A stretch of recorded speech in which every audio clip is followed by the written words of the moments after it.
enemies, foreign and domestic. Featuring an all-star cast led by Academy Award winner Kevin Costner. The invasion is over. They will fight you dirty. Is there any other way? As the Dutton family fights to protect their legacy, they'll learn power has a price. Signing this is a declaration of war. We're already at war. Yellowstone returns Sunday at 8 p.m. Eastern for an epic 2-hour premiere event exclusively on Paramount Network.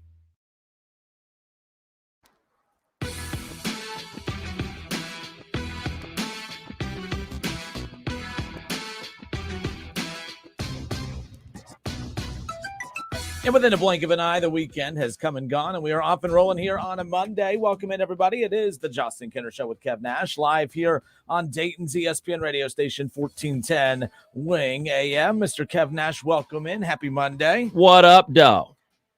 I mean, Thanksgiving's coming up, not too far off in the distance. I mean, that's what is up, though. Let's just be honest. Like, this month is flying by, so there's that. But I'm excited for today's show. Browns off yesterday, a bye week. The Bengals get a big win heading into their bye week. Ohio State, they get the win. That's not what the main talking point was over the weekend. It wasn't that they won. It's how they did it, and it was satisfactory for some, not satisfactory for others.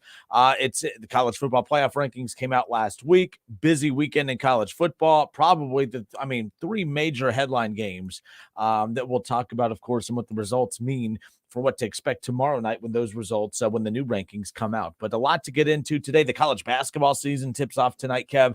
Dayton Flyers at home against Lindenwood. And the highly anticipated season for the Flyers tips off tonight. Wright State will be in action on Wednesday night. They got Davidson coming to the Nutter Center, so they'll tip off their season on Wednesday night. We're at Ohio State tonight. They're in action too. So, I mean, it's just a busy, busy time. World Series wrapped up over the weekend. Dusty Baker gets his first World Series as Congratulations.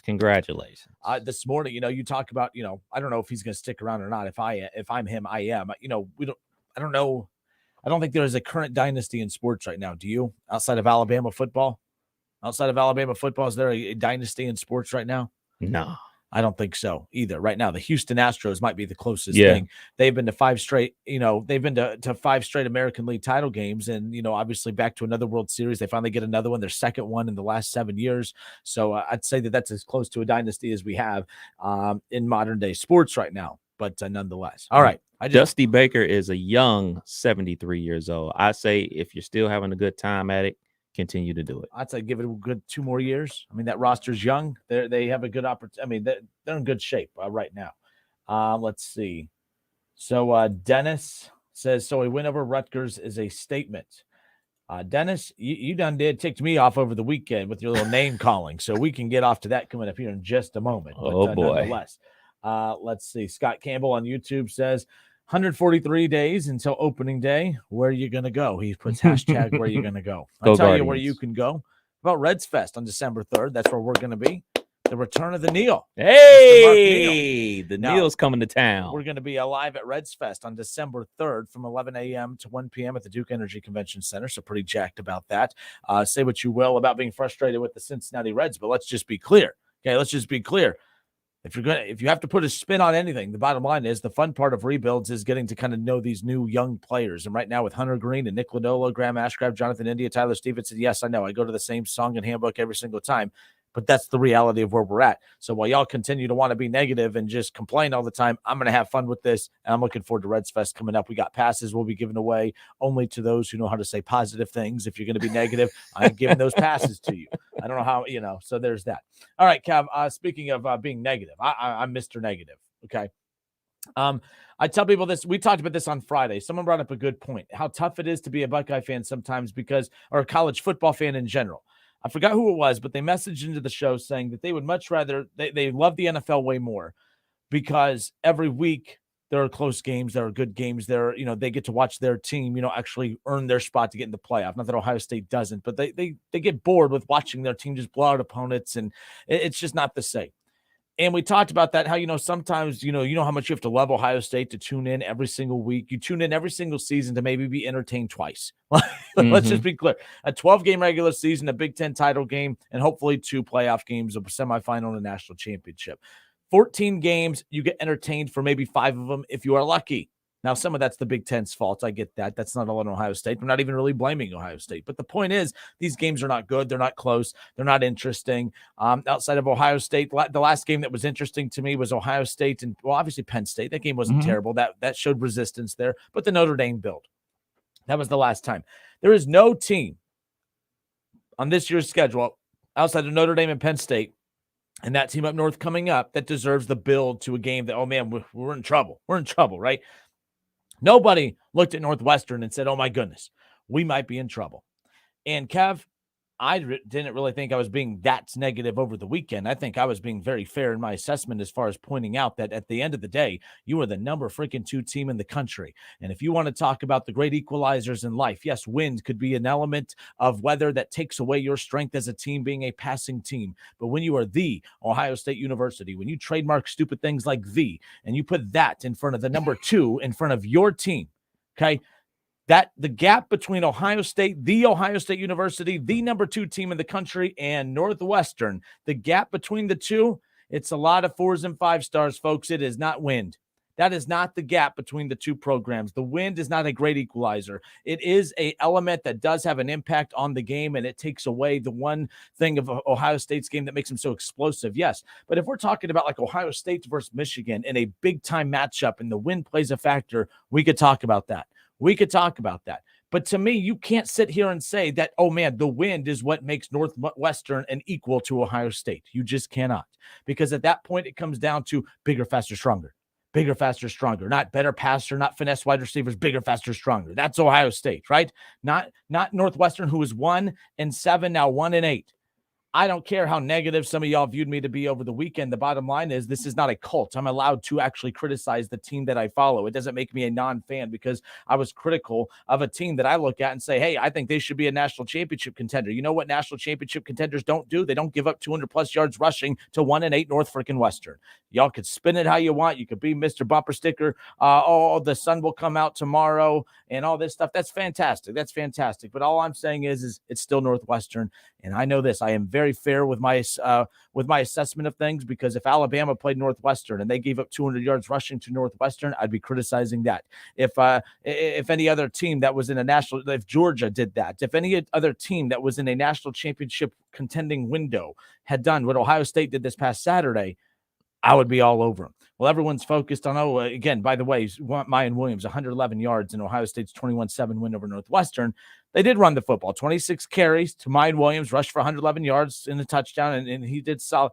But as a team, you should still be able to line up across from Northwestern, one of the worst rushing defenses in all of college football, by the way, and outmuscle them and out-dominate. I mean, just physically dominate them. They did not physically dominate them. The other concern I had over the weekend was the fact that they still gave up a lot of yards to Northwestern, who does not average. Northwestern rushed for 211 yards or whatever it was. They average 113. That's the most yards they had. That's the most yards rushing they had in any game this season against the Ohio State University, the defense that is supposed to win this team a national championship. Sorry, folks.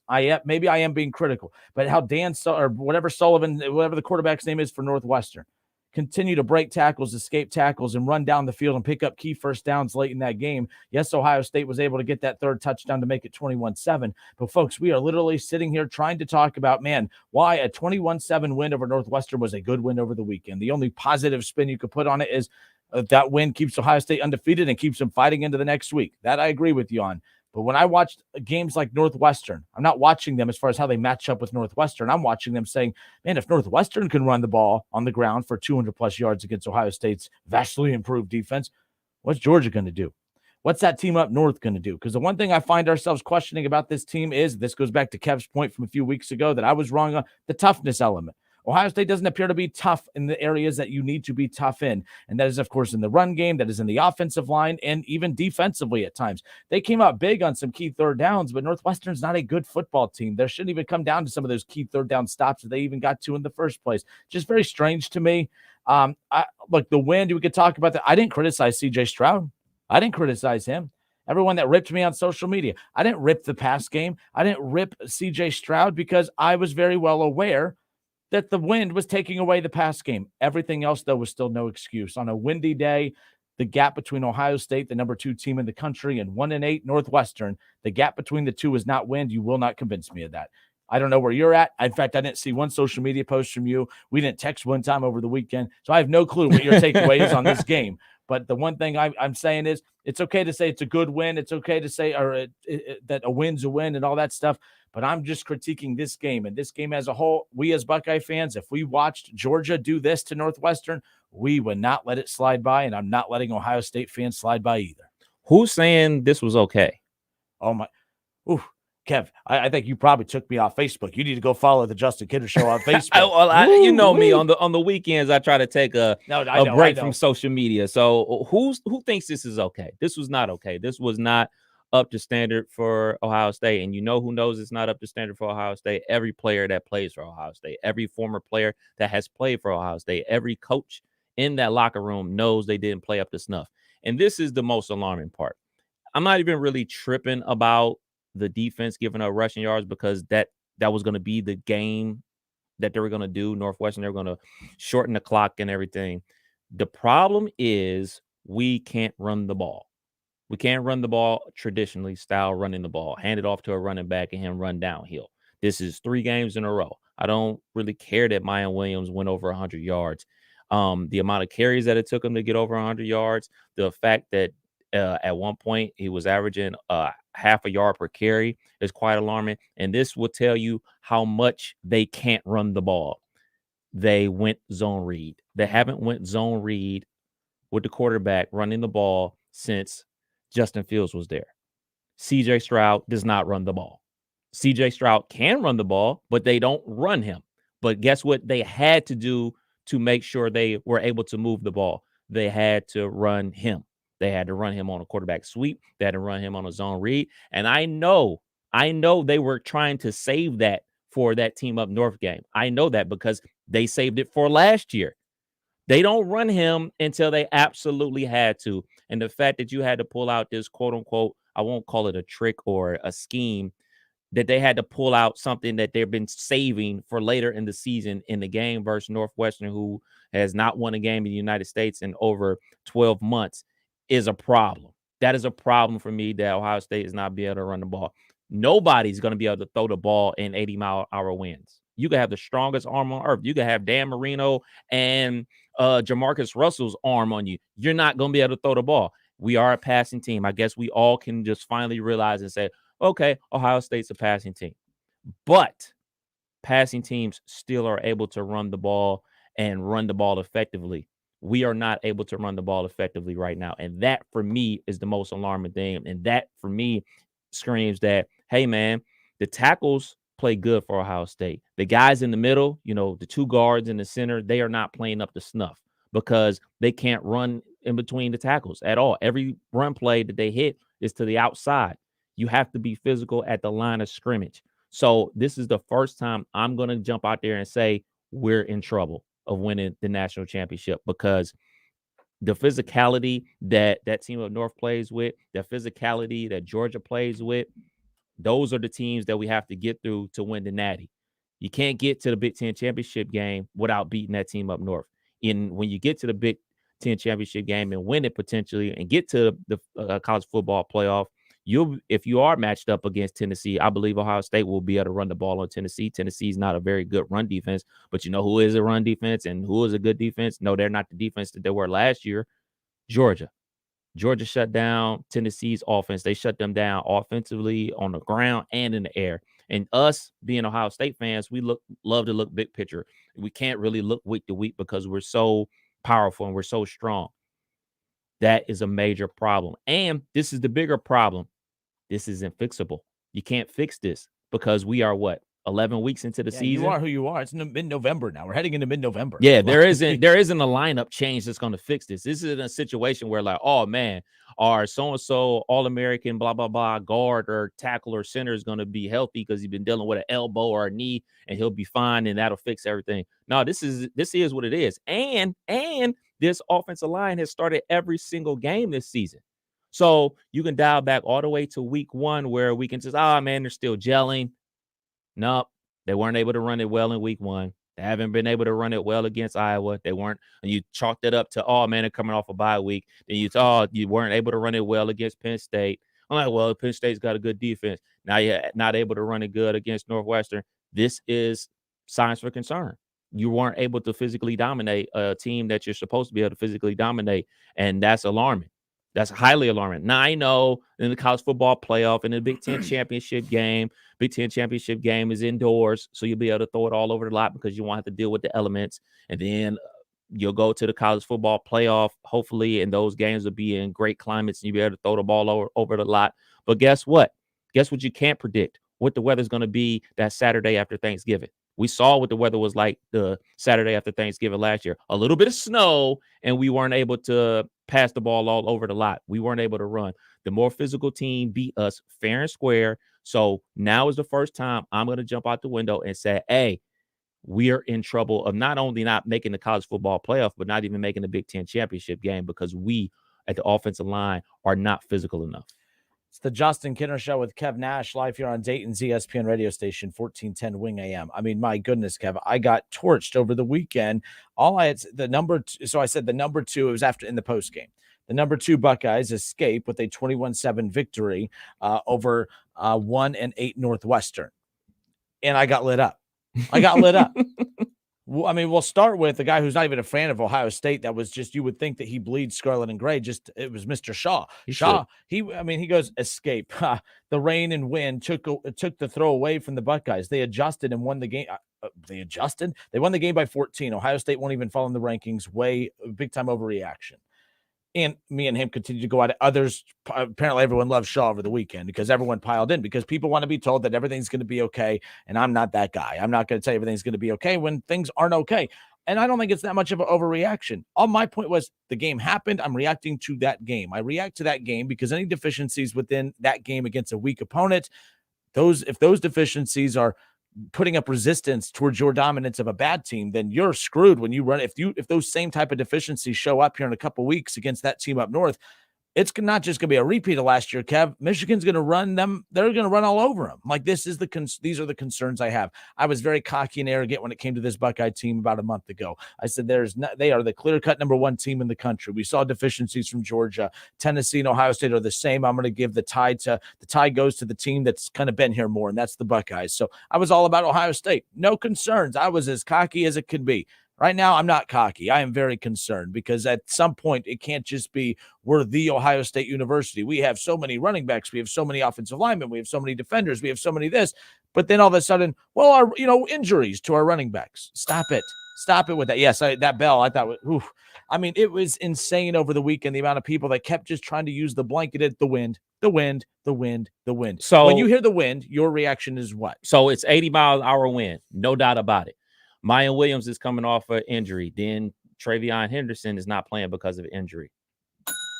Like I always say, injuries are a part of the game. That's the excuse bell, by the way. I don't care. You know what? I just don't care. I don't care if my quarterback is hurt, your quarterback is hurt. You are expected to go out there and win. And guess what? The opponents don't care either. You think the opponent is like, oh, you know what? Travion Henderson's not here, so we're not going to play the Buckeyes until you guys are fully healthy. They're coming out there, and they're actually happy that he's not playing. He's happy. They're happy that, oh, you guys only got 1 running back to play the entire game. Great. That's a better chance for us to win. That is part of sports. So when people constantly bring up this whole, oh, if he was still playing, we would still be winning. If this person played, we would still win. Nobody cares. Nobody cares. Hey, man, if TJ Watt was still playing, the Steelers would be doing what? Probably still losing because they're not good. It is what it is. He ain't playing. And that's just the way sports are. Like this whole, oh, man, if Anthony Davis wasn't hurt all the time, the Lakers would win. Well, guess what? He's always hurt. So it is what it is. So I just don't care. I just don't care. And you know who else doesn't care? The fans, the other team. And guess what? The coach on our team shouldn't care either because there's an expectation to go out there and be the Ohio State Buckeyes. And the fact that the guys up front, the most important guys on the team that don't get a lot of love, the offensive line, they're not performing. And they haven't performed a lot this season, to be perfectly honest. They didn't perform against Notre Dame. They didn't perform against Iowa. They didn't perform against Penn State. They didn't perform against Northwestern in the run game. So if you want to just sit back and just tell me that, oh, man, we're a passing team and that's why, well, guess what's going to happen in the Midwest sometimes? There's going to be elements that you can't control. There's going to be things like wind, and there's going to be things like snow. So at some point, we can't always jump to this situation where, well, when are those teams from the South going to come up here and play us in the elements where we can't play in the elements our dang on selves? So we got to fix some stuff. And unfortunately, there's not a lot to fix because the only other guys on the offensive line obviously would be playing if they were better than guys right now. The guys up front, they got to do better. The coaches going to have to scheme up things better for them to be able to run the ball more effectively. All right, so some of the, Brendan on Saturday messaged over, said, it's a win. It's Big Ten football. Should expect that from teams every game. Stop being so negative, he says. Never mind. Just that it is what it is. Let's see, where'd Johnny Ortez go? Johnny Ortez. I get so tired of Ohio State fans acting like we can't have a bad day. Holy blank. We played horrible and still won. To act like the weather wasn't any factor is dumb. Chicago wins are miserable this time of year. Stop with the wind. Stop with that. This isn't, we've acknowledged that. But you can run. Keith Byers did his show earlier today. I was listening to it right before we went on air just to make sure I heard everything correctly. He said he goes, you can't pass in the wind, but one thing you can do in the rain, in the sun, in the cold, in the hot, in the wind, in the non-wind, you could run. But that's the thing. The football. I listened to KB's show. They can't run the ball. They've shown the ability not to be able to run the ball. But you should be. And if this was against a better quality opponent, it would still be alarming. But I think it's even more alarming, Kev, because the teams that are on the schedule that you should just look at and say, well, luckily we played them on a windy day. Kev, they escaped. The number 2 team in the country barely escaped Northwestern. And that's not disrespect to them. But the reality is that's a very bad 1-8 football team. The article I read yesterday says there's not one player on that roster heading to the NFL in this upcoming draft or possibly even the next one. That may not be a big deal to you and some of the others, but at the end of the day, it really does come down to bigger, faster, stronger players. That's really what it comes down to. And Ohio State, bigger, faster, stronger, 4 and 5 stars. They brag all the time about all the great talent they have. Those are the days on Saturday where you just muscle up and say, okay, it's going to be an ugly one today, folks, but we're going to physically pound you into the ground. And I actually thought Northwestern looked like the more physical team. They popped Ohio State. They were the ones getting off the line on both sides, offense and defense. People say, oh, they're used to playing in that. Stop. It amazed me. Do y'all know where Columbus, Ohio is located? Like, it's the same weather. Yeah, it was windier there in Chicago and everything like that. But for me, it's more alarming that, okay, it's Northwestern. We can talk about it being a lesser opponent, but we have developed a pattern here. We weren't able to run against Notre Dame, weren't able to run against Iowa, Penn State, and Northwestern. So it's safe to say that we are struggling in the run game right now. And the fact that they had to pull out the zone read, something they haven't done all season, something they probably never do with CJ Stroud in order to generate the run game. On one flip side of the coin, it says like, okay, coach obviously realizes that and says, all right, well, we got to do what we got to do to get this dub, because if not, we might lose. And then everything's down the drain. And then the other side is like, wow, we really had to resort to that, something we don't do in order to get the run game going. Now, if the zone read becomes a more of a staple of our offense, then fine. If that's what we got to do to win, I'm all for it. But I would have preferred saving it for a team that I know we are going to need it for, like a team up north, like a Georgia, those type of opponents. I'm sorry, but Georgia, that's your national championship team right there. Like, I'm sorry, it's not like I haven't watched Georgia all season, but did you watch when they lined up next to Tennessee? I mean, I was like, holy crap. Like, those are just massive, strong dudes. And we're over here acting like we're fine. We just 21-7 over Northwestern. We're fine. I'm watching that, and I'm a big Tennessee fan. Not really a Tennessee Volunteers fan, but I'm a fan of their work this season. I was very high up on Tennessee, as you know, and I was like, holy crap. And I still believe Tennessee and Ohio State are the same team. And I think what we watched on Saturday is what's going to happen if Ohio State runs into Georgia. They will be physically pounded into the ground unless Ohio State finds that toughness switch. I thought you were crazy a few weeks ago saying that. I was like, Kev, stop. Toughness. I mean, what's a metric for toughness? It's called these, your eyes. I have 4 of them right now. I have these glasses on, and I saw it. I love Ohio State. I'm a big Ohio State fan, but it's not a cult. I'm allowed to be critical of my team, and holy smokes. So Ohio State's in trouble. Let me ask you this. Use that as a tease. Ask it as a tease. Absolutely. Let me ask everybody this. How much percentage-wise would you put on it being a sleepy nooner, the wind, the lesser opponent, road? All four of those, like in a combo. What percentage would you put on that of them coming out with a lackluster performance? All right. 518-1410. Thoughts? We'll get that. That's what we're answering when we come back. Buckeye fans, let's hear from you. Look, you're allowed to disagree with me and Kev on this. That's fine. But like, I got called every name in the book. I got called dumb. I got stupid. I got called everything. Now, I should be used to that by this point.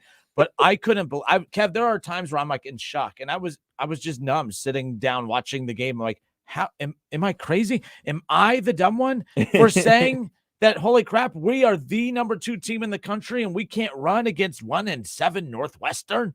What? Like, what in the world? Like, I can't believe that I'm the bad guy here. 518-1410. We will be right back.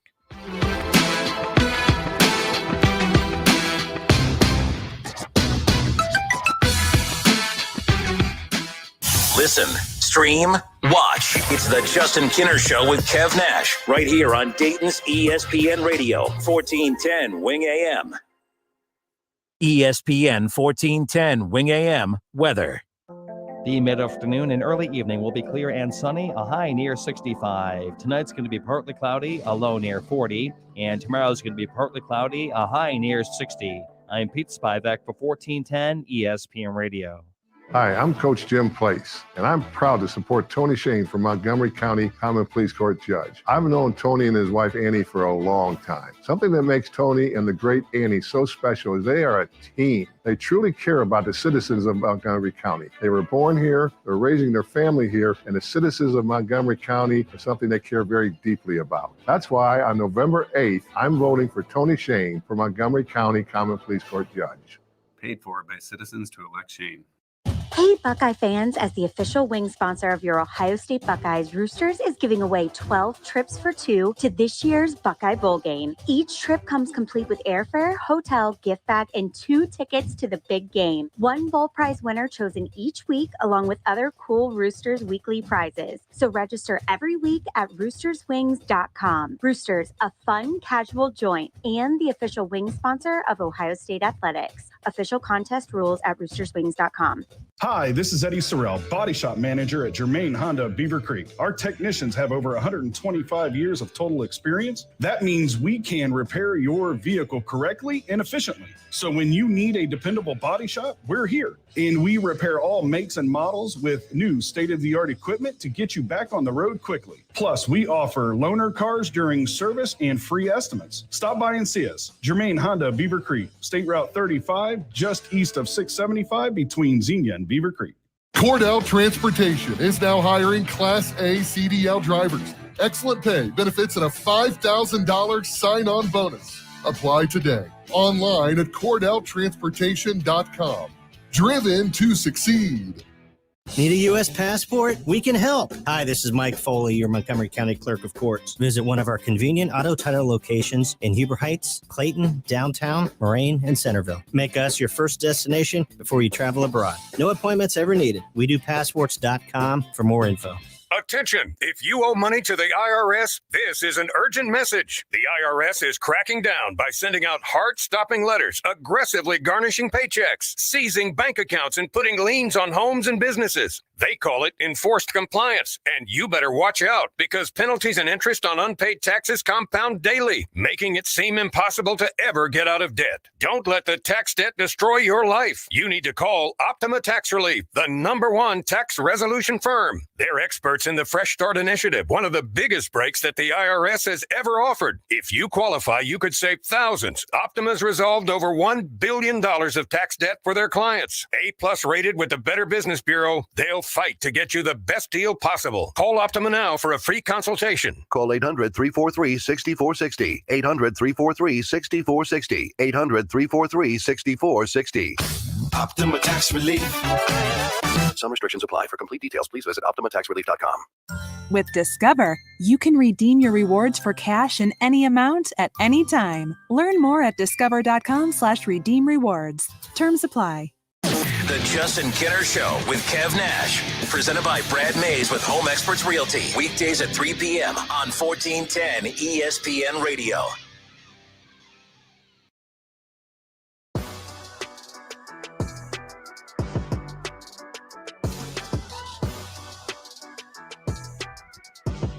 Ohio State, Robert Morris tonight, right here on Dayton's home Good of the old Rob. Buckeyes. Yep.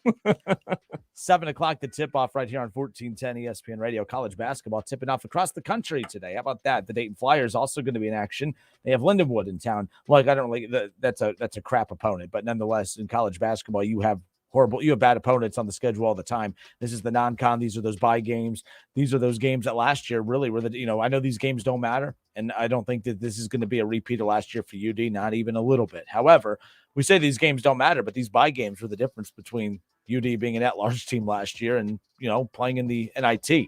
So, I'm not trying to build – this is not a big game tonight, UD and Lindenwood, but it's a huge game in this city because guess what? It's a chance for Flyer fans to go to the arena, 13,000 strong, and, finally get to watch this roster kind of hit the floor in what is supposed to be a highly anticipated season. So, UD tonight, Wright State, they have Davidson coming to town on Wednesday. Excited for the season to finally be here. What's the latest with Mally? No update. I mean, it's going to be the Jackson Smith and Jigba treatment. It's just going to be one of those no update, no update, no update. But I would be surprised if he plays at all before Thanksgiving. In fact, I almost put money on it that he won't. So there's that. But we welcome everyone back. It's the Justin Kinner Show with Kev Nash here on 1410 ESPN Radio.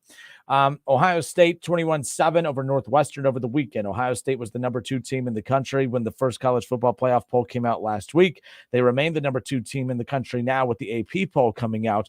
Curious to see what happens. I think the best thing for Ohio State that happened over the weekend, despite them not looking, not passing the eye test against Northwestern, a lot of damage around them. I think that I think there's you can make an argument about Michigan passing them. I put out my rankings already. I put Michigan at 2. I think Michigan should be ranked ahead of Ohio State.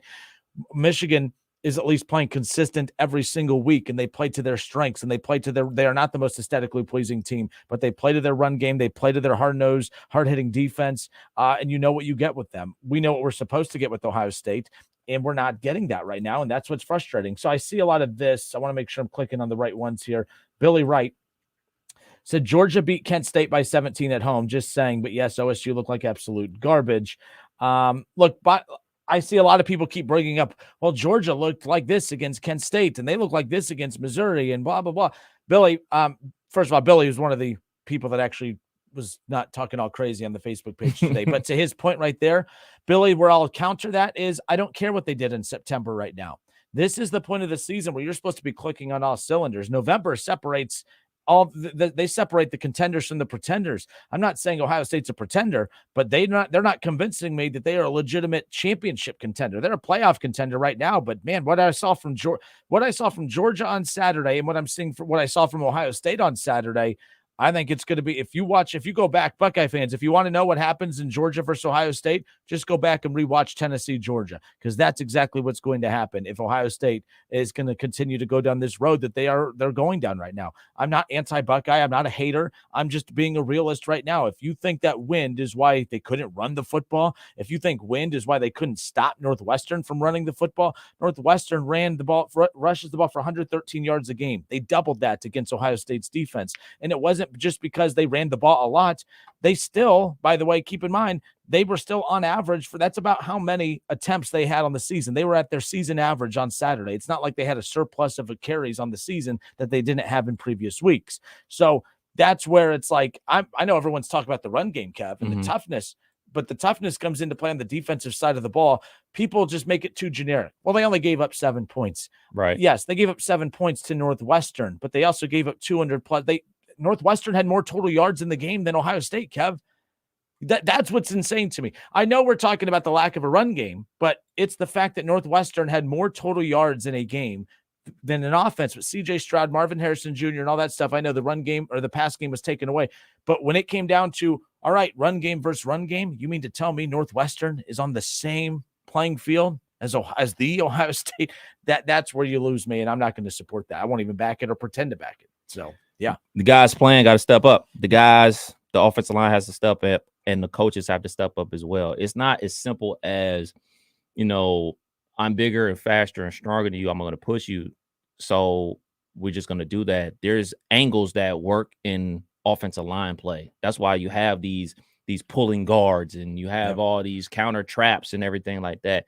Maybe we need to implement some of that because a lot of the run plays we have are, to be perfectly honest, really basic, but obviously basic isn't cutting it right now. You got your off tackle plays and zone stretch plays that we really run. Maybe there's time to implement some counter plays so you get some pulling guards in front to pave the way for the running backs and things of that nature. So obviously I'm not a football coach. Those guys up there know way more about football than I ever know, but I do take in this sport of college football to a gluttonous amount. I watched college football on Saturday from noon until about 2:00, and then it turned 2:00 again. So I was just watching so much college football, man. But you see teams across the country using their quarterback in the run game, and I know that's not like one of the things that CJ Stroud is really known for. But I think it's time to push that button because we saw once they started doing that, boom, gaping holes. Boom, around the end, he a 40-yard run here, a 40-yard run there. I know they didn't want to use it this game. I know they expected to come in there and just keep it really vanilla and do what we do and win by 30, 40 points, yada, yada, yada, and save it for that team up north and just like, surprise, gotcha. But they had to break some of those They had out. to do it. And perfectly honest, if you start doing it now and getting more reps with it now, maybe those things would be even better when you get to a time where you really need it. So 518-1410. Thoughts on the Buckeye game? You threw out a question before, as far as I guess like a blame pie. If you will. Like a blame situation. Where do you put in the sleepy nooner, the road game, the wind, it being a lackluster opponent, and we just had to get up for a road game versus Penn State because those are always the excuses that people try to use all the time. I'm not going to allow any of those. Mainly the wind. That's not even an excuse. No bell for the wind. The wind was a legitimate factor on that 80 game. miles an hour. Goodness. But what I'm trying to get people to people keep throwing the wind in my face as if that's just supposed to be the end all be all for what we saw on Saturday. That has nothing to do with your ability to tackle. That has nothing to do with your ability to run the football. That has no impact at all on your ability to be able to just out tough your opponent. And if you mean to tell me that on a slightly windy day, that all of a sudden Northwestern is as tough as you or tougher, I'm sorry. That's embarrassing. And I will bring this up. Remember when Oregon came to the shoe last year and won? Mm-hmm. They're heading into that game. There was a lot of talk from the Oregon side saying that, hey, this is one thing, we don't like this noon kick. There was a lot of complaints about Fox selecting that game as the big noon kickoff because Oregon, in essence, was having a 9 a.m. kickoff against Ohio State. Buckeye fans on the message boards, all right, on Bucknuts and Letterman Row and all of those, Buckeye fans dismantled Oregon fans for having the nerve to bring up that Oregon playing a 9 a.m. kickoff, that they're mad at Fox for putting money over common sense in the kids and all that stuff. You guys laughed and mocked them. Now I'm supposed to believe that wind is why Northwestern put you to work in 4 full quarters. Stop, guys. You guys are being deluded. This is why Buckeye fans get ripped on all the time because you guys you don't get it. Like, I'm a Buckeye fan. I'm not saying I get it necessarily, but I'm also not going to be one that accepts wind as the reason for why. 518-1410. Kev, who are we starting off with? Got Don in Beaver Creek. Let's go to Beaver Creek with Don. Don, how windy is it over in Beaver Creek today? Well, I'm looking at flag. It's slightly moving. So, well, be careful out there. Be careful. Now, what you got for us, Don? Good to hear from you. Man, I agree and I disagree. I guess my disagreement is I've seen, these weather games before. I think we had one against Illinois with Urban Meyer, way back with Jim Tressel at Northwestern, back with Troy Smith, and it was where there was just lackluster games. But I really agree with Kevin. Like, we came out with just the dumbest run game plans. Like, why are we doing? We know that doesn't necessarily and hasn't been working. Running to the outside has been working for us. Why are we running counters? And why didn't we go ahead and run the zone option? I mean, why wait? Just go ahead and work it. We got to run the plays that work for us and not run plays that are think that we should run this. And I think that's where we messed up. Don, do you feel like to Kev's point too, and I know you said you agreed with him about this, was like it almost felt like it's almost like the coaches have like a folder of plays for bad teams like Northwestern, where we're just going to go out there and just be as generic and vanilla as possible. We don't need to break out anything new to put on film for any, future teams that we're about to head into the most important time of the season. It just felt like it was a very vanilla play sheet for them all Saturday, and no adjustments were being made. And it was just like, you got to be kidding me. Look, I don't know, such a frustrating game from all parts, but I did notice a lot on social media about the criticism of Ryan Day and the play calling. I think that you have to criticize Ryan Day. I think the games that even at the Notre Dame game, like his play calling was questionable. I always find myself questioning his play calling. Why are you running that? Why are you running that? And maybe they executed in practice. I don't know, but they certainly haven't executed some of these run plays in games. And so I just don't know if he's just not wanting to put stuff on tape and saving stuff for Michigan in the playoffs, just to have that. I don't know, but if you expect to use that run game we used at Northwestern on Michigan, it's just not going to work, because they're just going to be ready for it, and they're stuffing. Like, mediocre teams are stuffing at 4th and 1. Mm-hmm. I'm used to, I think we're all used to that being a guaranteed money, like 4th and 1, we're going for it, JT Barrett, first down. And now we're like, I don't know what we're doing. The plays that we're calling on it they're just not getting off the ball at all. And I think they need to call different plays on 4th and 1. You're embarrassing yourself, I think. You know what, Don? I appreciate the fact that coach is going for it, because he's trying to instill, hey, let's be tough. He's been trying to do it all season. You think back to the Notre Dame game, he was going for it for 4th and 2 on our side of the field, trying to get them to, hey, this is important, and trying to get that toughness factor. And for me, it's almost as simple as, hey, the horses you got up front just ain't good enough. They're just not. Like, hey, man, like, look at some of the recruiting battles that they've lost to the offensive line. Like, they've been able to land the tackles. They have not been able to land those guards on the inside. And you can't run to the outside on 4th and short, because that's just grounds for a tackle for a loss. So you want to go up the middle, but they're just not physical enough up the middle right now. And like Kenner and I talked about in the first segment, it's November. There's no magic fairy dust that's going to make these dudes any better than what they are up front. So you got to scheme around it, to your point. Yeah, they're going to have to scheme around it, because there's no point in beating that dead horse, trying to run up the middle and knowing it's not there. There's just too much on tape where teams are going to see that they can't do it. And so if you're going to go up against Michigan and you line up, Michigan's going to probably salivate like, sweet, turnover on downs. So you got to start throwing some wrinkles at them. And the only thing I can say that if we get past Michigan, I think that's going to be a close game. I think I know all of us want us to blow them out, but you guys still there? Yep. Yeah, I don't know what that is in the background. Our apologies, but yes, keep going. Sorry, I know we want to blow them out, but I think it's going to be a close game, and I hope we beat them. Move to the Big Ten championship, win that game. But there's like a month between the playoffs to really figure out your schemes and stuff like that, what you really can do. That way you're not, so predictable when it comes to the playoffs. Absolutely. But Don, hey, man, I don't think you've called in before. I don't recall, but nonetheless, I appreciate you taking the time and hanging out with us for a bit. Thank you, man. All right, have a good one. Later. That was Don in Beaver Creek. If you want to give us a call like Don in Beaver Creek, you could do so now. 518-1410. Thoughts on the Ohio State Northwestern game from over the weekend. Again, it's one thing to feel good about, your team getting a win, but I just think that if we are going to hold our program to the standard that Alabama and Georgia and these other programs do, we can't, when our team struggles, go back down to that old middle of the pack thing. Well, at least we played hard and we're having fun.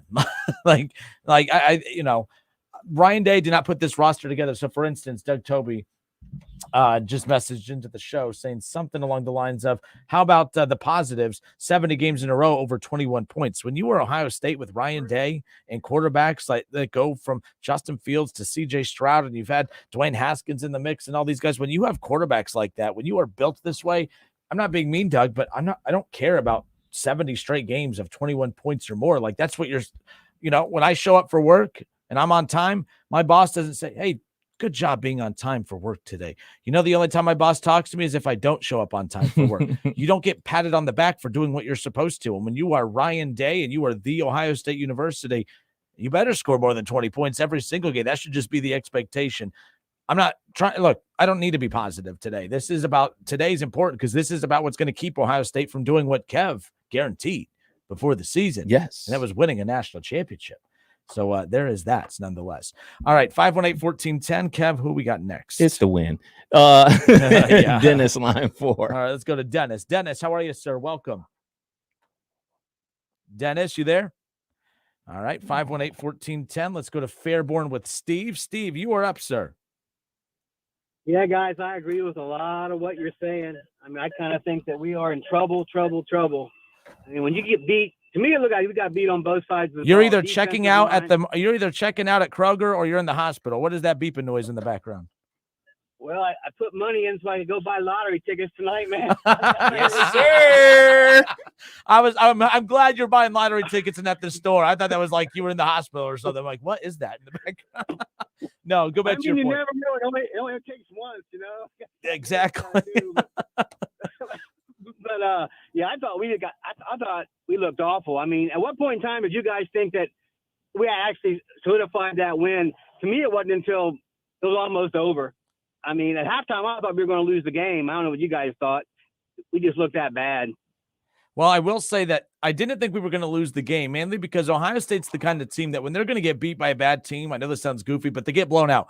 They got blown out against Iowa, and they quit against Iowa. They quit against Purdue a couple years ago. I didn't think this team was quitting, and I'm not going to knock these kids as if they're not trying hard. I mean, these guys are out there busting their ass, so I give them that. I didn't think they were going to lose, but, man, I wasn't comfortable with it until probably about the 9-8 minute mark in the fourth quarter when they finally were able to put that extra point up on the board.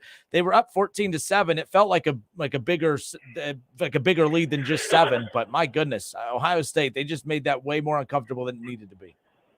Well, I mean, I've been critical of Dave's play calling too, but after watching game after game after game, when we struggle on both sides of the defensive line and offensive line and can't run the ball, I think he's limited to what he can call. And with the wind being so bad, it was obvious he couldn't run the ball. So what was he supposed to do? You got the bell, Steve. You got the bell. I don't know if you noticed that or not. You use the wind excuse. Kev is no nonsense when it comes to the excuses, man. Well, I agree with Kev. There's no excuse. I just don't think we were prepared to play that game. I don't know. To me, this looks like a Buckeyes even though we even win. It looked like they've been a touch off all year to me. And to me, that comes down to coaching. It then comes down to the players. It comes down to how the coaches are preparing the players to play the game.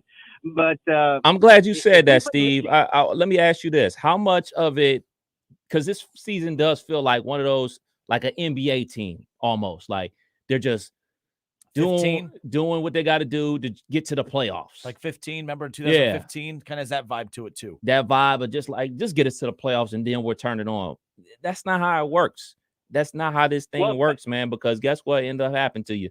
Michigan State comes to town and they QB sweep you to death. And, oh, man, wait, we lost? We're the best team in the country. We're not supposed to lose. And then you be at home watching the games, or dudes will start opting out of the bowl game because they're not playing in the college football playoffs. So I know for sure this week at practice isn't going to be nice for the guys up there in scarlet and gray. We are style pointing the Big Ten out of having more than one team in the playoff. And that's, if we can get, if we get beat by Michigan, we're done. We have no shot, even with the one-loss team, of getting in the playoff. I don't think the way we've been playing. So that's one thing they're doing for sure. I mean, because the eye test to me just doesn't look, like I said, it looks like something off. I mean, I don't know. And Kevin, by the way, good call on Sparty. I made a little loot off of you. I thought what you said was good. Sharing is caring. Sharing is caring. All right, guys. Well, I'm going to go. Good show like usual. Take it easy. Take care, man. Appreciate you. Good luck with them lottery tickets. Remember your friend. You want to pay Kev, by the way. Yes. Yeah. Sharing is caring, you sir. win that lottery and all. Real quick too, because while we're talking about it, I think the other concern is if these issues were happening in September and early October, yes, we'd be talking about it, but I don't think it would be as alarming. It's alarming right now because it's November. Yeah. Stop bringing up what Georgia did in September. I don't care that they struck. I mean, I do care. Don't get me wrong, but I don't think Georgia has gotten better each and every week. Michigan has gotten better each and every week. You know, two of the hottest teams in football right now are two teams that have improved drastically. Notre Dame, who coincidentally enough got a shutout win over Clemson over the weekend, and LSU, who got that big overtime win against Alabama. Those are two of the most improved teams. If you look at from the beginning of the season to now, I'm not like, I know injuries have played a little role in that. I think it's hard to kind of continue moving forward when you constantly playing musical chairs, but at the same time, so much depth. I'm like, I don't know if Ohio, to be honest, I don't think Ohio State's better right now than what they were when they started the season. I just don't. And every team's dealing with injuries. I'm not being anti-Buckeye here. I'm being a realist. I do not think Ohio State is better now than what they were to start. You know who is better now? Georgia is better now than when they started. Michigan's better now. LSU is better now. Notre Dame is better now. All of these teams have gotten better as the season has gone on. In Ohio State, they were so far ahead of everyone when we started this season. I just don't think that they've been taking those strides that some of the other teams have. We shouldn't be talking about some of these things now in November, or the fact that we are. It goes back to Kev's point. The scary thing is this might just be who you are. We went from a couple weeks ago, the week before the bye week. Remember when they had that 5-touchdown performance from Mayan Williams, who rushed for like 180 yards? Mm-hmm. And man, we're like, man, we have Mayan Williams and Trevion Henderson.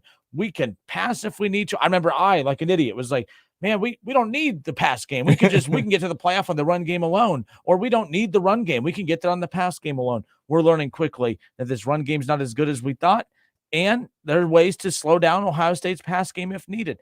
So that's all I'm concerned about. Not trying to be too negative, but we're at the point now where I don't have time to coddle people's feelings when it comes to fandom of their team. So there you go. Let's do one more. 518-1410. Kev, who's up? We got Chris in Dayton. What line? Line 2, I'm sorry. No, you're good. Chris in Dayton, you are up, sir. Hey, what's up, guys? I just want to say I love the show. I'm a Buckeye and Browns fan.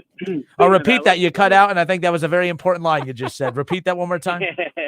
I said I'm a Browns and Buckeyes fan, just like Kenner. Smart man. Man. What you got, man? But let me tell you what I see when Ohio State goes up against Michigan. I see Browns Bengals all over it. Michigan is so good in the trenches on the offensive. They probably have the best offensive line in the country, and they're good on the defensive line. And I think they might just run that ball down our throats, and we might not be able to do anything about it. And honestly, it scares me to death because that's exactly what I see. We are soft. We are Bengals soft in the trenches, and I think that Michigan might get us again because of that reason. And what you're saying is it's kind of like, even me as a Browns, I know that the Bengals roster is better than the Browns, but it's the matchup thing where the strengths of the Browns exactly just attack the weaknesses. Exactly what I'm saying. So we know Ohio State's better than are Michigan. great where we are bad. Yep. So we know Ohio State's better than Michigan, but to your point, and it's a great analogy, Michigan, where they're great at, their greatness attacks the points of weakness for Ohio State, and that can neutralize them very, very quickly. I hope you're not right, but I think you're onto something there. But we'll see. Ohio State can go and just pummel these next two opponents, and they'll run for over 150 plus 200 yards. Then we'll forget about these conversations. But as of right now, I don't live in that world of what could happen. I'm living in the world of what's happening right now. And based on what's happening now, I don't think you're that far off on that, man. Yeah, they better toughen up. They better toughen up before Michigan comes to town, because we are just soft right now, and Michigan will run that ball down our throats, and they can pull guards, they can pull tackles, they can pull tight ends, and they can get that. I mean, he's a Heisman. That's Corum. They can get Corum behind those big boys, and they can make it a long day for us. All right, hey man, I appreciate the call, Chris. Thank you. Have a good one. All right, 518-1410. This question comes in on YouTube, Kev. He says, why is it that the Buckeyes are the only team in the whole country, it's a very dramatic start, that get criticized for not being tough or being soft? I didn't know that was part of the stats. Huh?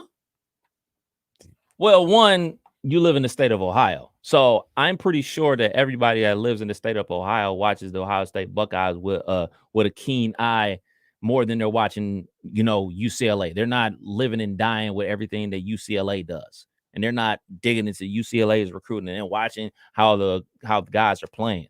They're just, and UCLA is on. They got it on the background as they're going to sleep at night because it comes on at 10:30 at night. We're watching Ohio State because we have high expectations for the Buckeyes. And in going to that game, we saw the spread at 38, removing the fact that it was going to be 80-mile-an-hour winds. We both like, well, 38 points seems like a ton of points here. Like, we're not going to go that far, but of course they're still going to blow them out. But they didn't blow them out, and they didn't play up to snuff. So there's nothing wrong with holding your team to a high standard. I mean, What's wrong with that? I mean, they've shown that they should be held to that high standard based off of the accomplishments of the season. So when they don't play up to snuff, we have every right in the world to criticize them. Fair enough. 518-1410. We have to go to commercial for just a few more minutes. Kev, who do we have though? Who's on line 3 right now? Randy, Nick, and Shaw. All right. Hey, Randy, how are you, sir? Good, thank you. Yeah, Randy, could you just be on hold for a few more minutes? I just wanted to touch base with you, say we appreciate you listening and holding, but could you call don't call back. We're going to come back to you right away, okay? Thank you, sir. Thank you. All right, who do we have after Randy, Kev? Nick, line 4. What up, Nick? Is this the Nick I think it is? You know it is. You know it is. Nick, you're going to hold a little longer. Sound good? Good. All right. And then, of course, Shaw, if the first line out of your mouth isn't "I'm sorry for over the weekend," I'm hanging up on you. No blue. All right, whatever. We're going to commercial break. 518-1410. Phone lines. We still have a couple more lines open. 518-1410. Give us a call. We'll be right back.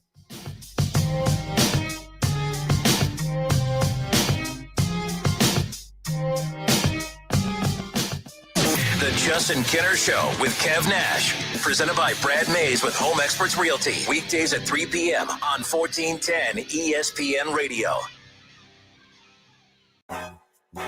Houday Nation, Betfred has come all the way from England to the great state of Ohio with over 50 years of sports betting experience. No emperors, no movie stars, just a sportsbook you can trust. The Betfred Sportsbook app will be available on January 1st, 2023. Until then, download the Bengals app or go to betfredsports.com and have a chance to win Bengals tickets and exclusive merchandise. Official sports betting partner of the Cincinnati Bengals. Must be 21 plus. Gambling problem? Call 1-800-589-9966. Well, I'm an orthopedic surgeon, board certified. Meet Dr. John Herzog, who's certainly done his share of knee and hip replacements. But these days, he's encouraging his patients to look at regenerative medicine options, now available at QC Kinetics. I'm kind of the anti-surgeon right now, and a lot of my buddies, if they hear me talking, they're going to give me a call. Dr. Herzog says advances in regenerative medicine can give your achy joints lasting relief, using highly concentrated healing agents from your own body to repair and restore damaged tissue. We take the fluid out of you, we concentrate it and putting it in an area where they couldn't normally get to and facilitate healing. Are you suffering from constant pain due to arthritis or injury? Maybe it's time to look at alternatives to drugs and surgery at QC Kinetics, the nation's leader in these exciting treatments. What could be more natural than using your own body to heal yourself? Call QC Kinetics now for your free consultation. Call QC Kinetics, 937-936-0325. That's 937-936-0325. 937-936-0325. Make the big game sound even bigger with your new TV and sound system from Audio Etc. There is nothing better than a home theater or high-fidelity music system from Audio Etc. 4K is amazing, but just imagine the 8K experience. Come to Audio Etc's crazy cool showroom today and experience 8K TVs and projectors, short throw projectors from 100-inch to 130-inch, all the way to your high-end dream system. Audio Etc has tons of new inventory in stock, while everybody else is back-ordered or out of stock. Get special deals on a TV and your dream system today. Audio Etc can bring any big game home. It's better than being there. You have to see it to believe the incredible quality of the picture and sound. If you can't afford your dream system, check out our huge selection of vintage and pre-owned components. Audio Etc, powered by Klipsch, Bowers & Wilkins, SVS, Marantz, Denon, Sony, and a whole list of high-performance brands that you've probably never heard of. 551 Congress Park Drive in Centerville. Audio Etc's crazy cool showroom. Buckeye football season is back. That means tailgating and parties for the big game. You need the Lee's famous recipe Buckeye Bucket. It comes with 25 pieces of the delicious jumbo breast strips for only $44.99. Of course, you can add a few of their famous country side items, buttermilk biscuits, gallons of fresh brewed Lee's iced tea, or lemonade. You have the perfect recipe for a tailgate or watch party. Cheer on the Buckeyes this weekend with a Buckeye Bucket. Order today. Folks, the Colonel here with Homestead Feed and Supply. Homestead is proud to introduce Purina feed products, including Fitter, Honor Show Feeds, Depth Charge. Heck, they've even got the golden ticket. Come out to Homestead Feed and Supply, 1833 North Dayton Lakeview Road, New Carlisle. Tell them the Colonel sent you. Germain Honda Beaver Creek is your local Honda dealer. If you've been waiting to buy, now is the time. 2022 Honda Pilots with financing as low as 1.9%, 2022 Honda Passports and 2023 Ridgelines with financing as low as 2.9%, and all in stock for immediate delivery. We will save you money today. See me, Sales Manager Jason High, for all the details. We're located Route 35, just east of 675 between Xenia and Beaver Creek. Germain Honda Beaver Creek. The right car, the right price, the right way. I hope to see you soon. Dave Yost for Ohio. Dave Yost for America. Stand strong in the land of the free. Dave Yost for you and me. Yo, Yost. As our Attorney General, Dave Yost is keeping us safe. he's protecting religious freedom. And he's fighting to lower healthcare costs. Yo, Dave Yost. Paid for by Dave Yost for Ohio. For you and me.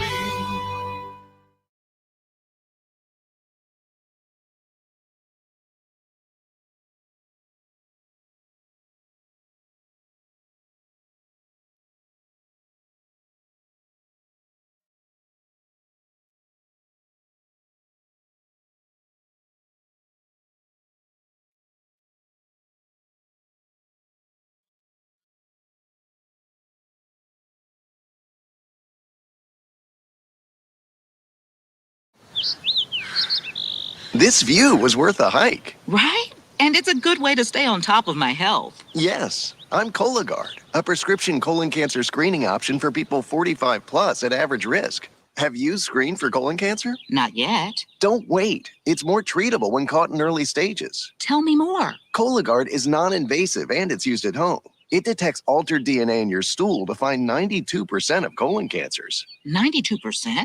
Yep, even those in early stages. This was seen in a clinical study with patients 50 and older. Any positive result should be followed by a diagnostic colonoscopy. False positive and negative results may occur. Cologuard is not a replacement for colonoscopy in high-risk patients. Do not use if you have had adenomas, have inflammatory bowel disease and certain hereditary syndromes, or a personal or family history of colon cancer.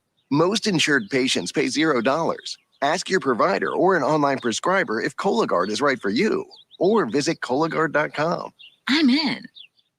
Listen to this station anytime, anywhere on Odyssey. Odyssey is your new audio home for all the music, news, sports, and podcasts that matter to you.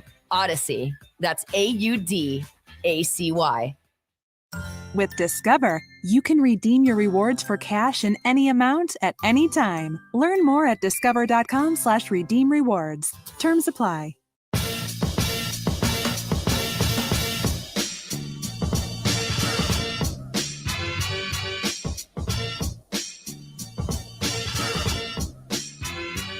Hour two, it's the Justin Kinner Show with Kev Nash on 1410 ESPN Radio.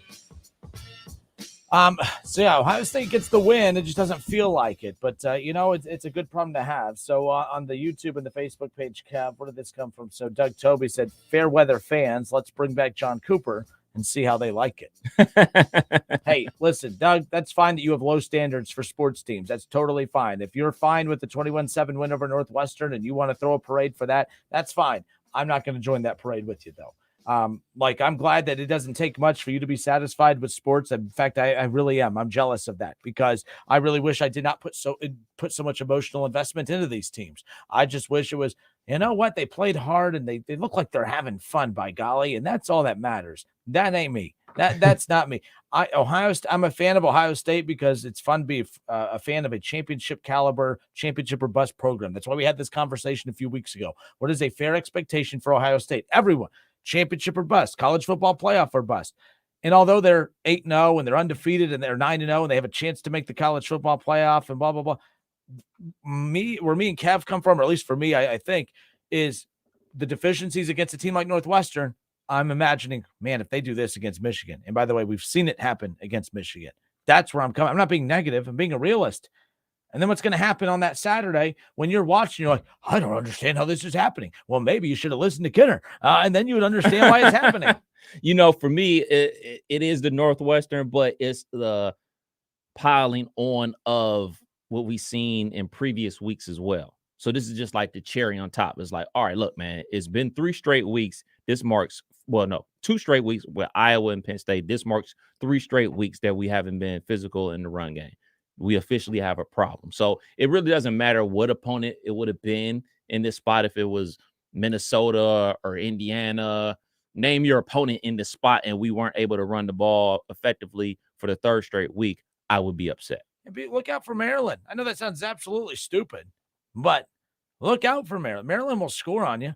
They'll throw all over you. Is Tua's brother playing? If he's not playing, we good. Well, again, that's like saying if they play Michigan, if all their starters don't play, we good. But the bottom line is that's a team that's not very good. But, now that I know I have to worry about these Northwesterns of the world, I am a little worried about Maryland. I'm being a little smart ass here, but, let's just be clear.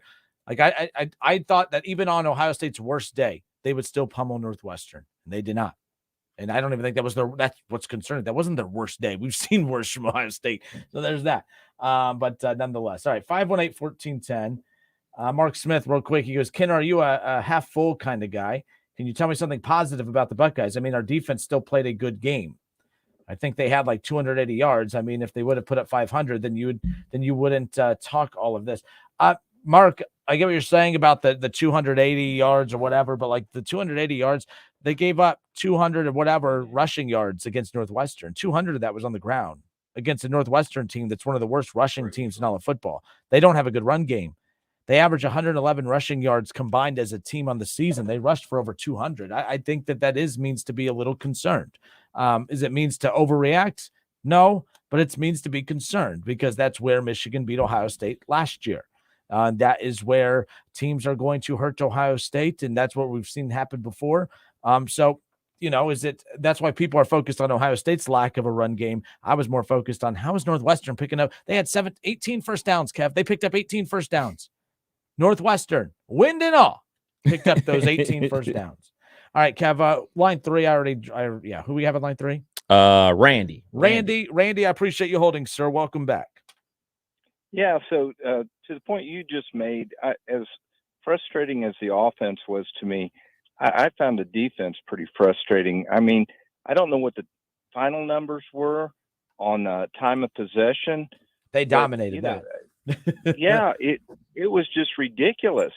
And the same argument, I know that 30. Real quick, Randy, it was at 36 and a half minutes to 23 minutes for Ohio State. Northwest. And the 18 first downs that they were able to pick up, but they dominated that. Ohio State won Northwestern's game. Northwestern played their brand of football, not the other way around. That was crazy. Yeah, and also the fact that how much of the time were they just running out of the pistol? I think didn't Northwestern's quarterback get hurt and they had to run the pistol, or I can't remember if that was a choice that they made, but it wasn't like, hey, we've got this threat. The same argument that Ryan Day made about them being able to fill the box with an extra defender or two, Northwestern was doing the same thing, and they were pushing us all over the field. Yeah, they were stacking the box and everything.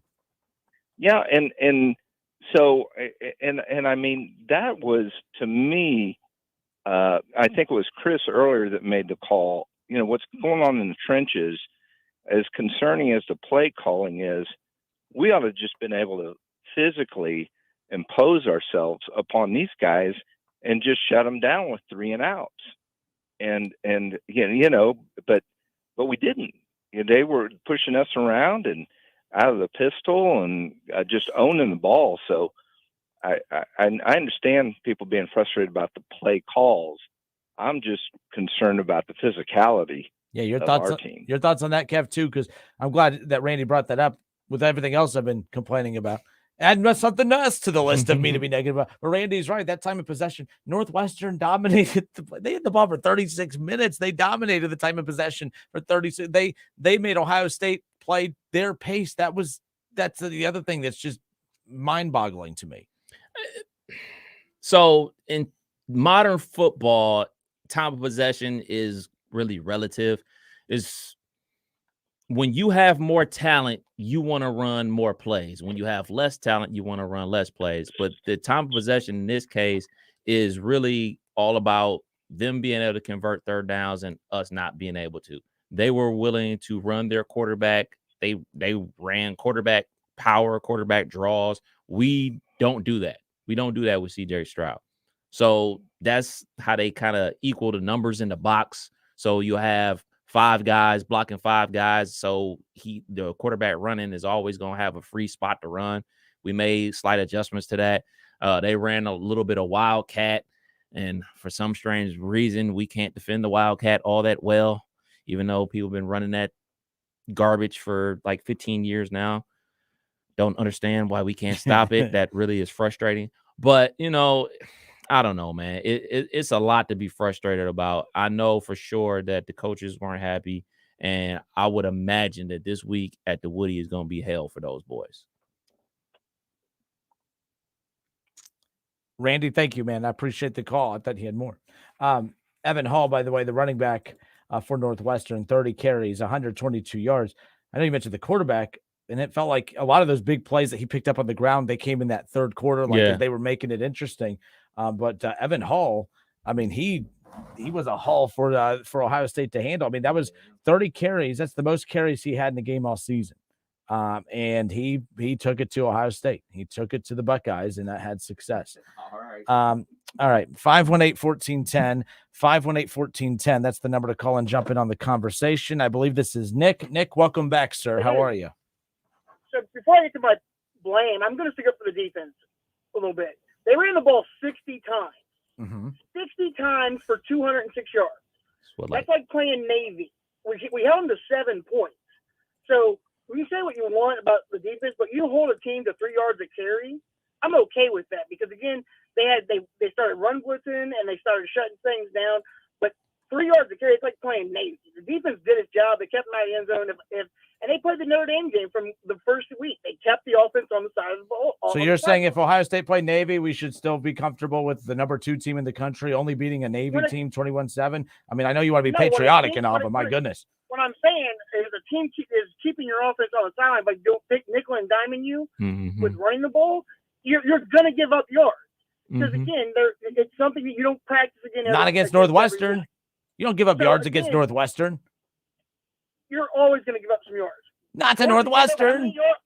How many yards did Georgia give up to Kent State? You mean in September? You mean in September teams aren't allowed to get better? You should be playing your best football as we sit here right now. How many yards did they give up to Missouri? That was in October. That was October 1st. We're talking 1 week after Kent State. Look, watch Georgia on Saturday. Watch Ohio State. Stop bringing up what Georgia did. What they do against the number 1 team in the country? Well, Ohio State struggled with 1-8 Northwestern. Did they give up points? Did they give up yards? They did. So what I'm saying is, you were saying the defense hasn't gotten better. It hasn't. It's regressed. It's gotten worse. The reason this game was what it was is the arrogance of Ryan Day and back-to-back weeks thinking whatever he's going to call is going to work. The fact that we continue to try to run sweeps, outside stretch plays when we have a big offensive line. If you look at our guys are big. They're physical. They want to go forward. They don't want to go left and right. And we continue to – if you're going to run the ball and the shotgun, you occasionally have to run your quarterback because the defensive end or the linebacker is going to crash every single time. The other thing is a running back. If you're going to run the ball, you have to hit the hole. This dancing behind the line of scrimmage that Le'Veon Bell did in Pittsburgh that set every running back 30 years – I don't know, because I saw yesterday, I saw a running back who's been dancing. All of a sudden, the light went up and he started hitting the hole, and he rushed for 4 touchdowns and caught a touchdown. So that's another thing I don't understand with any of these running backs, and the ability that we didn't play any of the other running backs other than Maya Williams, who you could tell was struggling with that hand and holding the ball and the finger that he broke or whatever, is another arrogant call by the coaching staff. We're going to end up in trouble because of Ryan Day's play calling, if anything.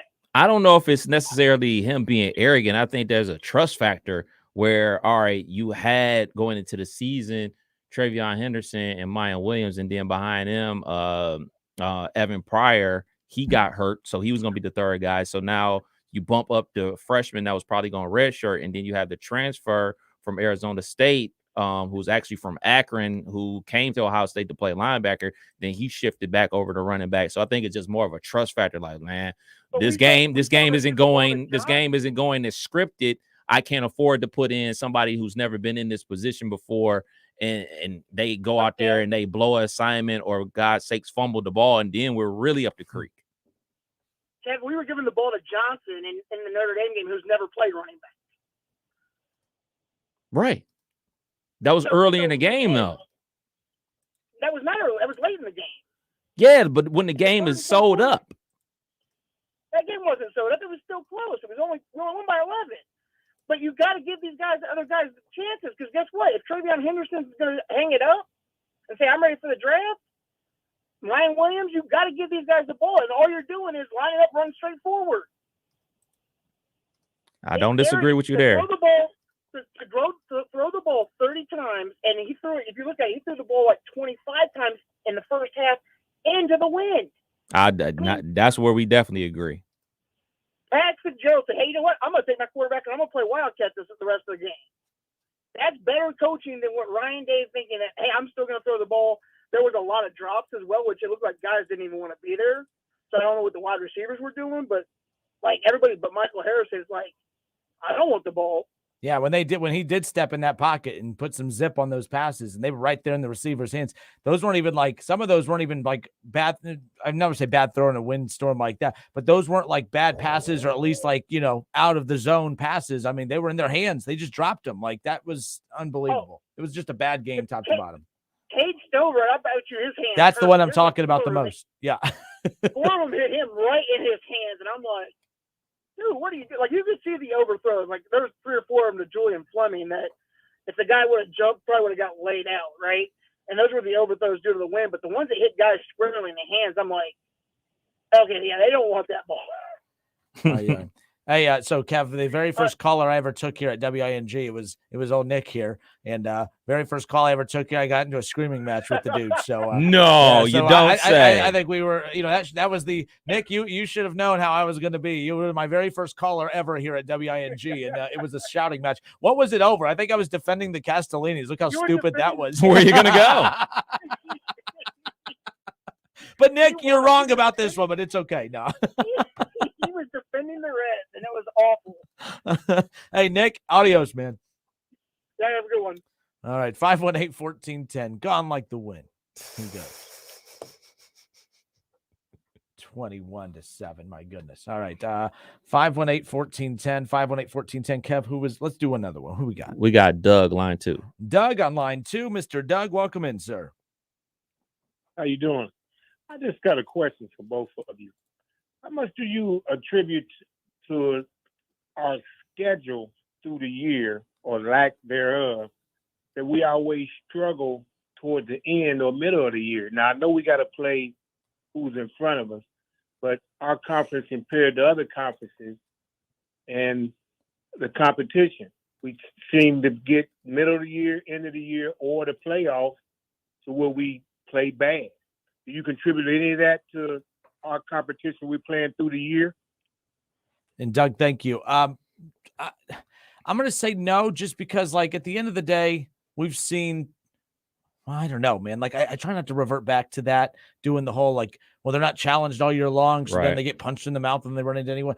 Like, I don't know what that has to do with their struggles over the weekend, but I will say that it is one of those things that, do I think that the Big Ten prepares them for the SEC and others? My thing is, I love that Michigan is the last team that we play in the regular season, because I think that Michigan is always just a very good precursor into whatever opponent you're going to run into in the playoff, assuming you win that game.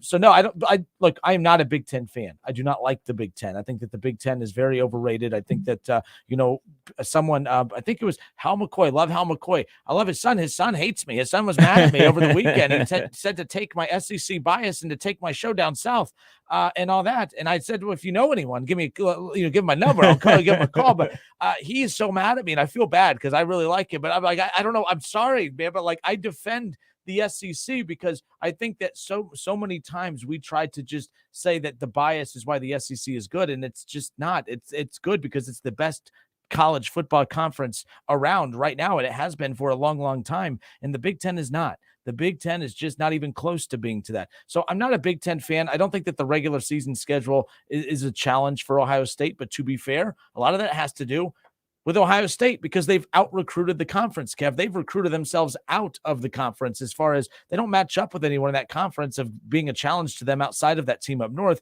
because of how good a job that they do. The one thing I've always respected about Ohio State is that they are not afraid to challenge in the non-conference. They know that, hey, we could play all MAC schools in the non-con, get through the Big Ten, win or lose Michigan, and still probably be a playoff contender. Mm-hmm. And but they don't. They still put the Texases and the Alabamas on the schedule. They still put the Oklahomas and the Oregons on the schedule. They still put the Notre Dames. They don't need to go to South Bend next year. They're going to go to South Bend next year. I respect the hell out of Ohio State for that reason.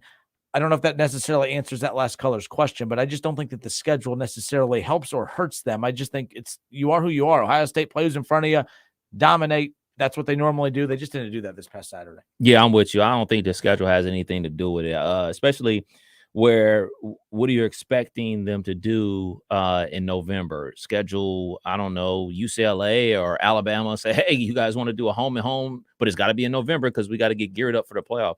It just doesn't work out like that. They play a ton of conference games. And I always say, you really can't do anything about your conference opponents. It's not up to Ohio State to make sure that, Michigan State and Penn State and all the other schools in the Big Ten give them a challenge. Yep. You know what I'm saying? It's not up to them. They play who's on the schedule. They play a quality opponent out of schedule 9 times out of 10. And it is what it is. I think their performance is just solely based upon them, about how they play as opposed to how the opponent is playing them and getting them quote unquote ready for, big time matchups. And it just kind of is what it is. It's the Justin Kinner Show with Kev Nash here on 1410 ESPN Radio. Phone lines are full at the moment. Let's do one more before we have to take a little break here. Kev, who we got? We got Fred and Xenia on line too. All right. We're going to go to Xenia with Fred. Fred, you were on, sir. How are you today? Yes, sir. Looking at our offensive squabbles, what do you think? You think maybe some of our problem was the timing? We usually run a no-huddle shotgun, and C.J. Stroud had to go under the center every play. I know that's probably tit-tat stuff, but I'm just wondering if that maybe messed up their timing.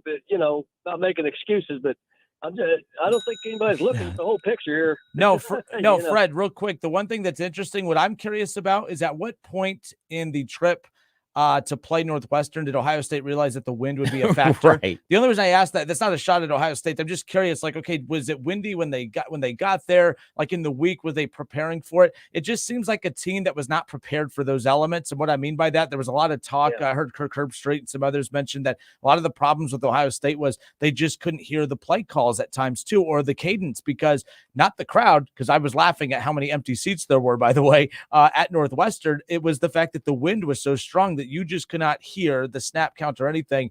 That played a role too. So it's like, did they have, I think that they looked ill-prepared for that, and they started running things that I don't think they ran all week. Maybe that's what happened to your point, Fred. Maybe that wasn't your point, but that's what I thought you were trying to make. Kev, on the flip side, I think that you're right. They got way too many people working in the athletic department, especially for that football staff, not to be looking at the weather. So for the weather to be this big of an excuse, that's all on the coaches. That's all on everybody that works at Ohio State, and especially in the football program. That would be like, hey, man, you go to a game and it starts raining. Like, oh, man, we didn't practice with wet balls this week. What do you mean you didn't practice with wet balls? You didn't look at the weather and see that it was going to be raining, so you didn't practice with them? So you mean to tell me you guys didn't look at the weather and say, hey, man, probably should be ready for a windy game and work on these type of plays? I'm on the other side. I think they just ran the plays that they practiced all week, and the wind gobbled the ball up, and they was like, oh, well, guess we got to adjust. And they didn't even make those adjustments until halftime. So a part of the coach's responsibility is to make adjustments. And it always frustrates me when they say, well, we're going to make adjustments at halftime. Well, you got this big whiteboard over there. Let's make these adjustments when the offense is on the bench or when the defense is on the bench. That's why y'all as coaches get paid millions of dollars. Make the adjustments now. Why are we waiting another quarter to make adjustments? Yep. These kids are also getting paid now to also make adjustments Right. too. So everyone should be made. Fred, what was, when you asked that question, what were you alluding to, just to make sure we're on the same page? I'm just wondering if they're in sync. I mean, yeah, they probably practice in a day or two, but their whole offense hasn't been set up for CJ to be under the center. You know, it's just not. And you know, you teach a dog new tricks, it's going to take a minute. And you know, they're 18, 19-year-old kids that are just. That's just my opinion, you know. But I get what you're saying. Yeah, they should have been ready for it, but they haven't played like that much. I mean, how many times you playing 40, 50-mile-an-hour winds? I think a lot of people are downtrodden 40, 50-mile-an-hour winds. It's not no big deal. Yeah, both sides had to play, but you're taking half our strength away, you know. Well, I mean, but your other strength, when you you're the number 2 team in the country, though, I don't think care about the number 2. Yeah, number 2 don't mean nothing. You're just talking numbers like calling them 1 and 8. It kind of does. It kind of matters when you're the number 2. No. You're the number 2 team in the country. It kind of does. It kind of matters. No. I've seen Tennessee take an ACC team to overtime. I've seen Florida State beat LSU. You guys are propping up the SEC too much. No, I'm not. That's the best. They've won 3 straight national champions. They're about to win a 4th straight. I'm talking about the whole inner core conference. I'm talking about that. That's what I'm saying. The ACC has just as tough of teams, in my opinion. They just proved it on the field. The conference that lost to Notre Dame with 3 losses? Notre Dame. Yeah, Notre Dame's in the SC or the ACC more or less. They play about half the teams. But you know, they're not. I mean, I know you say numbers don't matter and actual being into conference doesn't matter, but they're not in the conference. But anybody watching all these numbers and ratings, that's just your coaches don't look at all that garbage. They just don't. So you're saying Ohio State, they don't care that they didn't blow out Northwestern. They felt good about that win. I never said that. I just said you're looking at numbers too much. Number 2, number 4, a month ago, Alabama was number 1 in the country. Now we just blew them off the map. Alabama hasn't been one. It doesn't matter. I see what Fred's saying. I understand what you're saying, Fred. Number 10 now. You know, the numbers are just numbers. I mean, I see Fred. Ohio State won a national title with a 3rd-string quarterback was ranked 16th in the initial BCS rankings or whatever they call them. You know, that's because their 3rd-string guy is better. Their 3rd-string guy should be better than Northwestern's 1st-string guy. Fred, I see what you're saying about the numbers in front of the team, but what we're trying to say is the expectations for Ohio State should never be any lower. We shouldn't change our expectations based on the opponent. We have expectations for it to be exactly. So that's only where we come from. If Ohio State didn't have a number 2 next to their name, if they had a 15 next to their name, we still expect Ohio State to go to Northwestern and handle business, and they just didn't. And they were physically they were not the team that they were supposed to be. Now this marks the 3rd time this season that they weren't physically that team they were supposed to be. So that's why I'm super alarmed. Yeah. You see where I'm coming back with the yeah. I'll give credit, kudos. Georgia did blow Oregon out, but I'm talking about just the overall core of the SEC. I don't think I think some conferences can play with them, not the whole core. No, Penn State just went down and walloped Auburn. I mean, where's this SEC? Auburn fired their coach. Oh, juggernaut. Yeah, I don't care what they did. They beat them. A lot of teams are beating them. That's why they fired their coach. It's easier to do than most seasons. I'm just giving an example where the SEC is all that. They beat Auburn. Pittsburgh took almighty Tennessee to overtime. Florida State, Pittsburgh and Florida State's in the middle of the pack in the ACC. And they're beating juggernauts. I mean, not all the juggernauts. It's just I just don't get this SEC. Yeah, they won the national title. I get that. They won 3 straight. But Alabama wins 50% of the time in the SEC. So they've actually had 3 different. They went to Alabama, went to LSU, and now Georgia. Well, they did, yeah. And then Tennessee was just the number 1 team. Yep. But all right, man. Appreciate it. I know. I'm just giving you a hard time. By the way, look. Overtime. They took them to overtime. You know what I'm saying. I know what you're saying. I'm just giving you a hard time. I'm not an SEC hater either. I know. No, I'm just busting your chops, man. You were right. I'm just giving you a hard time, man. Thank you. I just think we're giving too much kudos to the SEC. I really do. Sounds good. It's my opinion. Okay. Thank you, sir. Take care. But 518-1410. 518-1410. Why do you got to be the good cop and make me the bad cop? Actually, I think I make me the bad cop. You just There you naturally go. play the good cop the whole time. But no, I'm not. You can't just say the number in front of Ohio State. When you were the Ohio State University, you do not get I to think it's make as simple as excuses. that. I think it's as simple as that. When you're the Ohio State University and we have so much money put into the program, we have so many expectations. I don't think that it even matters that Ohio State is quote unquote the number 2 team in the country. When you play Northwestern, Ohio State is supposed to blow them out. Well, I get that, but even if, let's say, Michigan was the number 2 team in the country, I would expect them on a bad day to still blow Northwestern out. Yes. Just like when a couple of weeks, I know their fans don't hold them to that. That's what Shaw was bragging about. We were only up 7 against whatever it was a couple weeks ago, but nonetheless. All right, let's 518-1410. Who do we have on 3, Kev? Doug? Doug, is this you? All right, who we have on 4? I have no idea. All right, I'll tell you what. We're just gonna we'll be right back. 518-1410. 518-1410.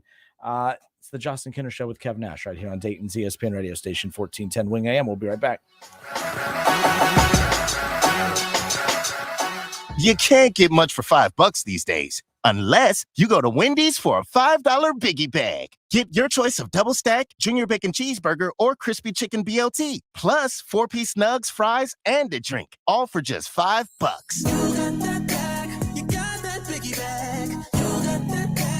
That was smooth, wasn't it? That's how you're going to feel when you get that biggie bag at Wendy's. U.S. price and participation may vary. Includes 4-piece nuggets, small soft drink, and small fry. Prices may be higher in Alaska and Hawaii. At the Home Depot, we have Black Friday savings all through November. And with that comes a joyful holiday bustle that we just love to hear. Although we also love the sound that comes after the holidays, when people put their new tools to use. In fact, we love it so much. When you buy select Milwaukee M18 kits, you'll get an extra tool for free. So after you're done filling the air with holiday magic, you can fill it with the sounds of doing. The Home Depot. How doers get more done.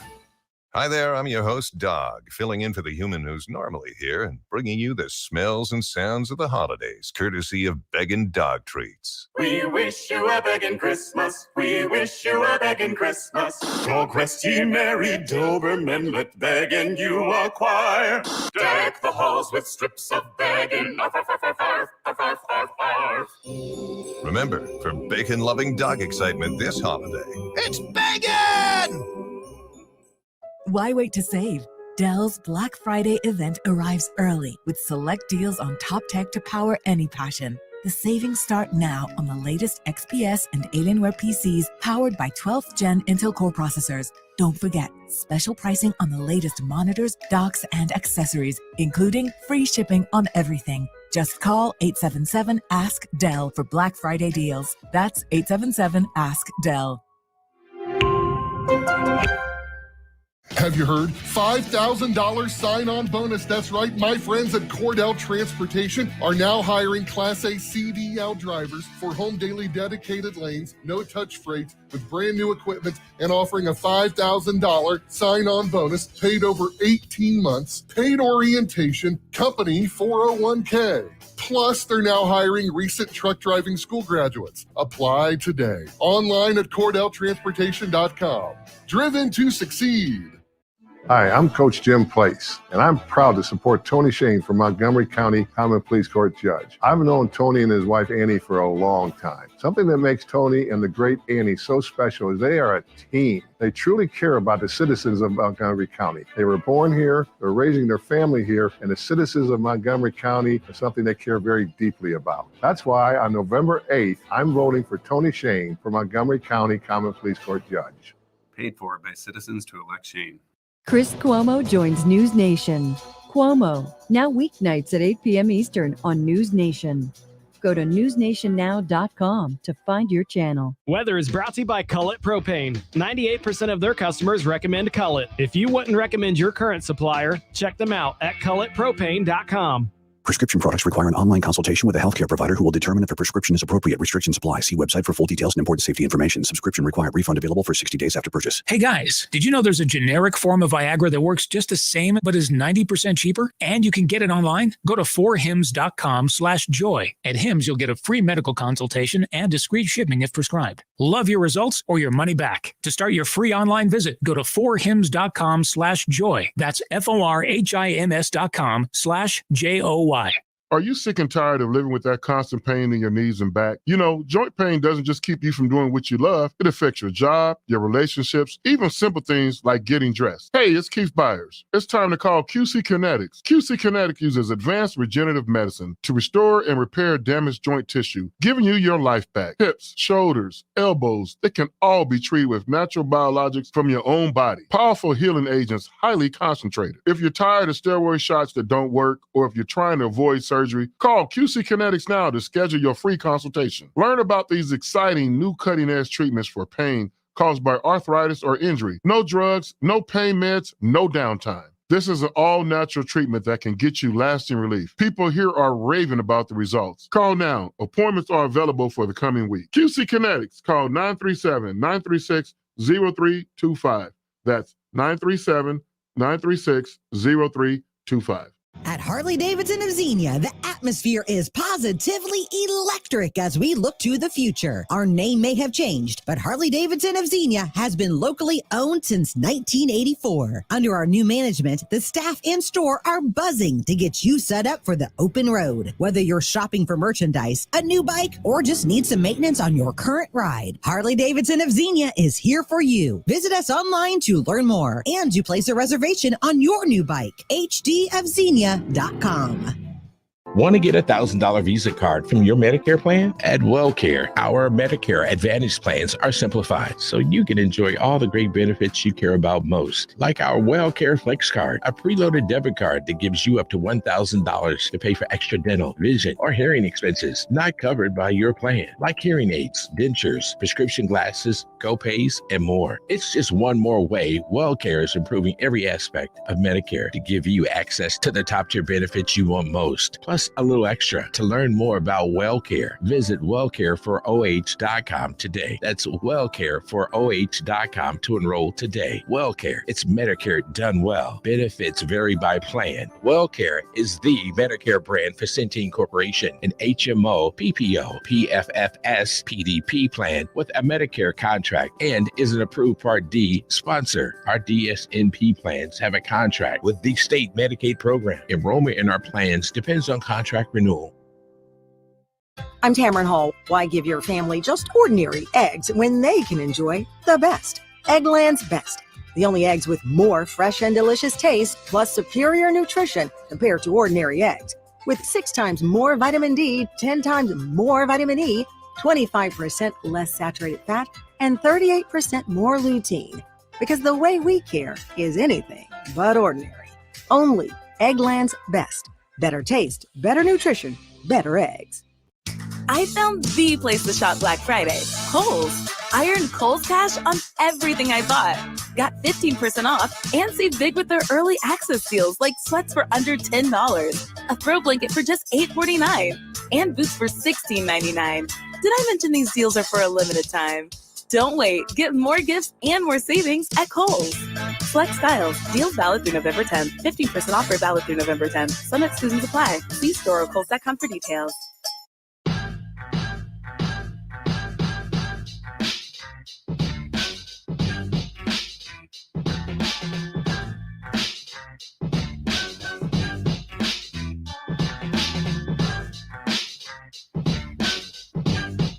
And we are back. Justin Kinner, Kevin Nash with you here on Dayton's ESPN radio station, 1410 Wing AM.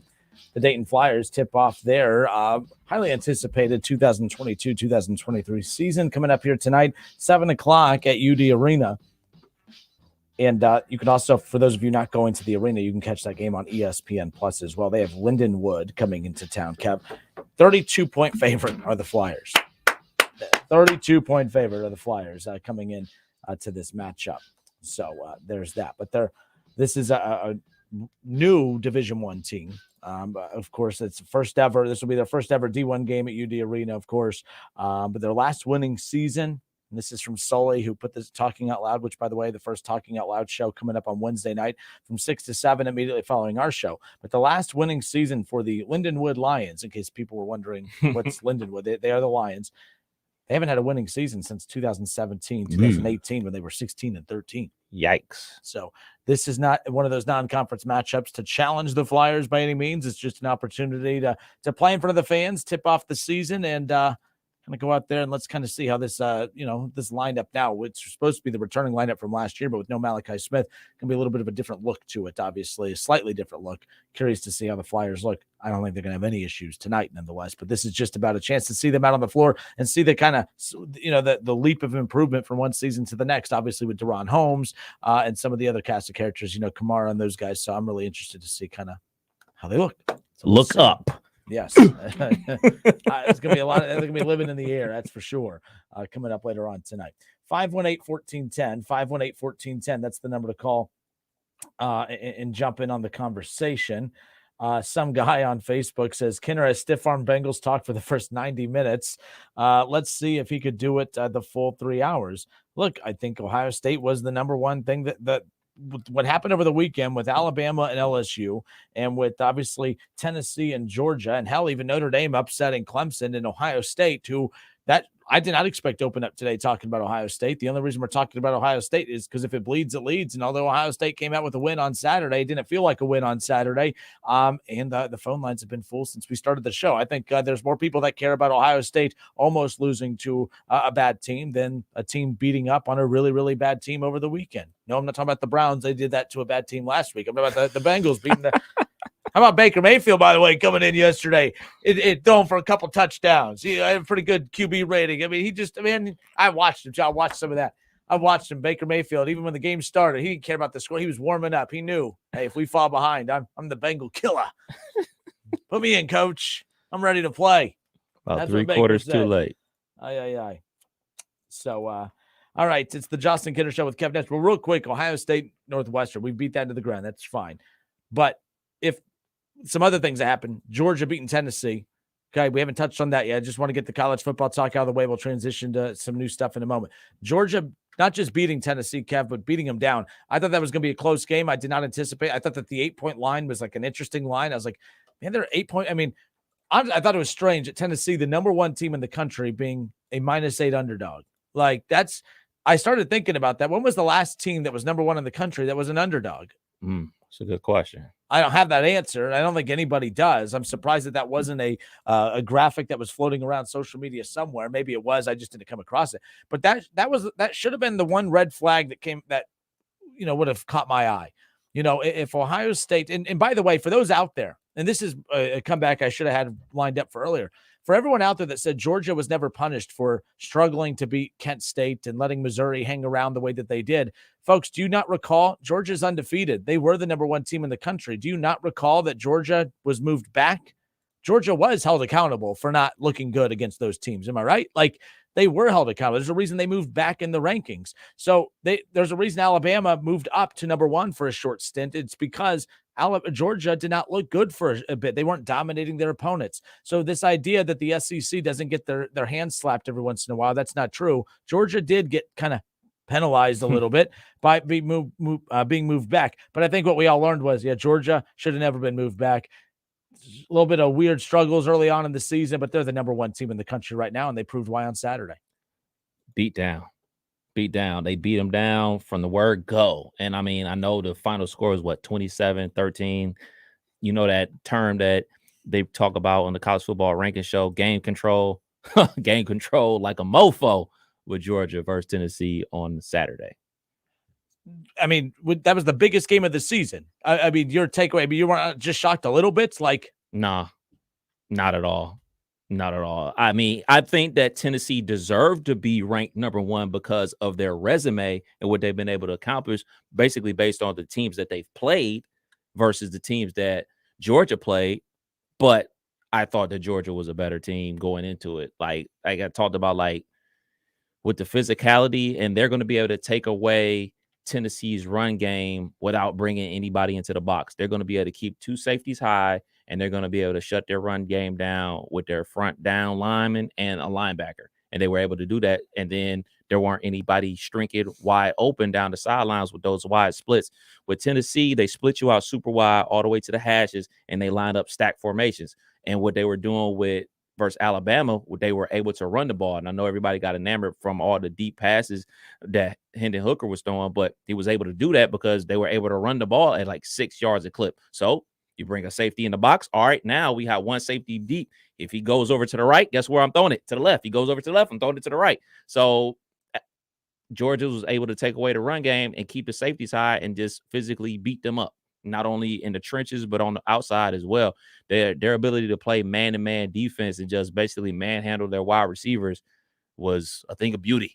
A thing of beauty, but also a thing of concern, because I still think Ohio State, Tennessee are the same team. We've said what separates Ohio State from Tennessee is that Ohio State can run the football. Well, we're starting to question that. I still think Ohio State, Tennessee are the same football team. I still think Tennessee is a college football playoff potential. Like I still think they have a chance. Yeah, I think if Tennessee, as long as they win their last 3 games, I think they're a lock. I think, to be perfectly honest, I think they're in the safest spot of anybody. Because they don't have to play that extra they don't have to play in the SEC championship game to get themselves another loss. So long as they win their last remaining games, I think they're the safest team. And I mean, at this point, it doesn't matter. And I know people love this. Well, we should be ranked number 2 or number 1. As long as you in that 4 spot, as long as you in that 1, 2, 3, 4, you got a chance to win it all. So if I'm Tennessee, I'm bummed that I didn't win and I can't try to go ahead and compete for an SEC championship. As long as you win out, Tennessee is in there. So you still think they have a shot? Tennessee has a chance to make the playoff. Absolutely, without a doubt. If the playoff rankings come out tomorrow, I have Michigan jumping Ohio State at 2. Fair. I have, and this isn't a stir the pot. They are adamant that I'm trying to stir the pot. I have not given Michigan one bit of credit all season. I was ready to pile on them when they struggled with Rutgers in that first half. I was angry because I'm like, the Big Ten doesn't need help looking bad, and the 2 heavyweights of that conference need to be showing out. And they did not show out on Saturday, or Ohio State did it. Then Michigan came out and just crushed Rutgers in that second half. Whatever Harbaugh said to them in that second half, maybe I'm going to buy khakis for everybody.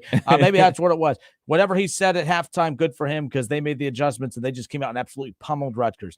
Like Michigan, I think for the first time, it's not the first time. We know who they are, and they keep playing to their strengths, and they keep doing what they do, and that is physically overwhelm teams. They're not the flashiest bunch offensively. They will just run you over, and that's what they do. And I don't care that it was Rutgers. You can't say that, Buckeye fans, that it was Rutgers, all while struggling to beat Northwestern. All right. So I don't want to hear that it was Rutgers. Okay. You're not allowed to say it was Rutgers as far as that's concerned. So that's kind of where I'm at with that. But I would have Georgia 1 to no surprise. I would have Michigan number 2 if the playoff rankings came out today. And then I would have Ohio State at 3.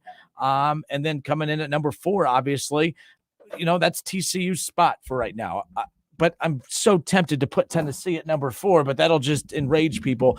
Kev, if the rankings came out today, Georgia 1, no brainer there. Right. I'd put Michigan 2. I just think that they are playing better football right now.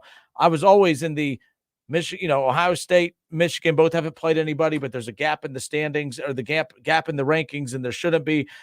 Right now, with Michigan continuing to dominate opponents, while Ohio State, it's not just because of the close game with Northwestern. It's just the 3rd straight week where we are questioning a strength of Ohio State that is no longer a strength. And I think that that's a problem. While everyone else is playing their best football right now that we're talking about, Ohio State's not. So that's why I put Michigan at 2. Ohio State drops back to 3. I put TCU at 4, but man, I'm tempted to put Tennessee right there as well.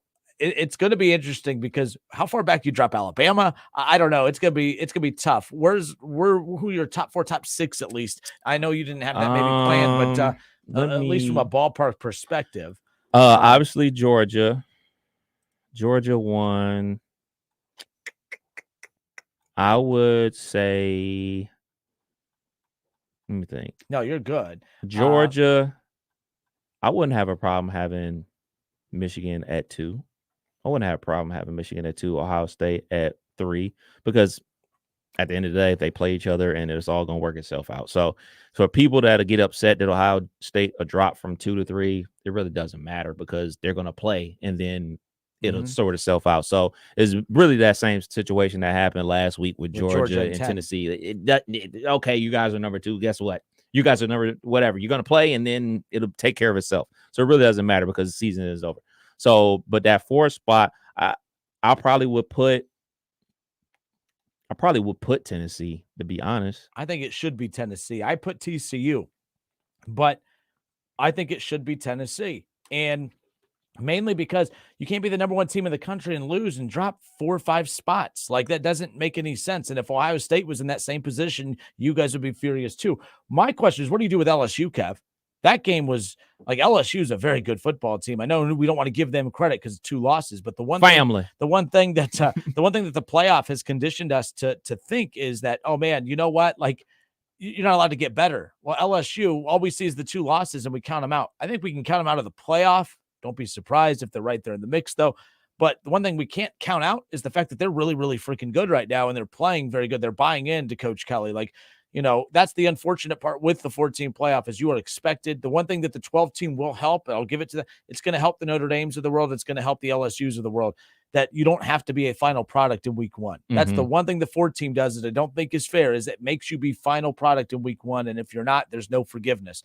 LSU is a prime example of that. Notre Dame's a prime example of that. Those are 2 of the hottest, best teams in college football right now.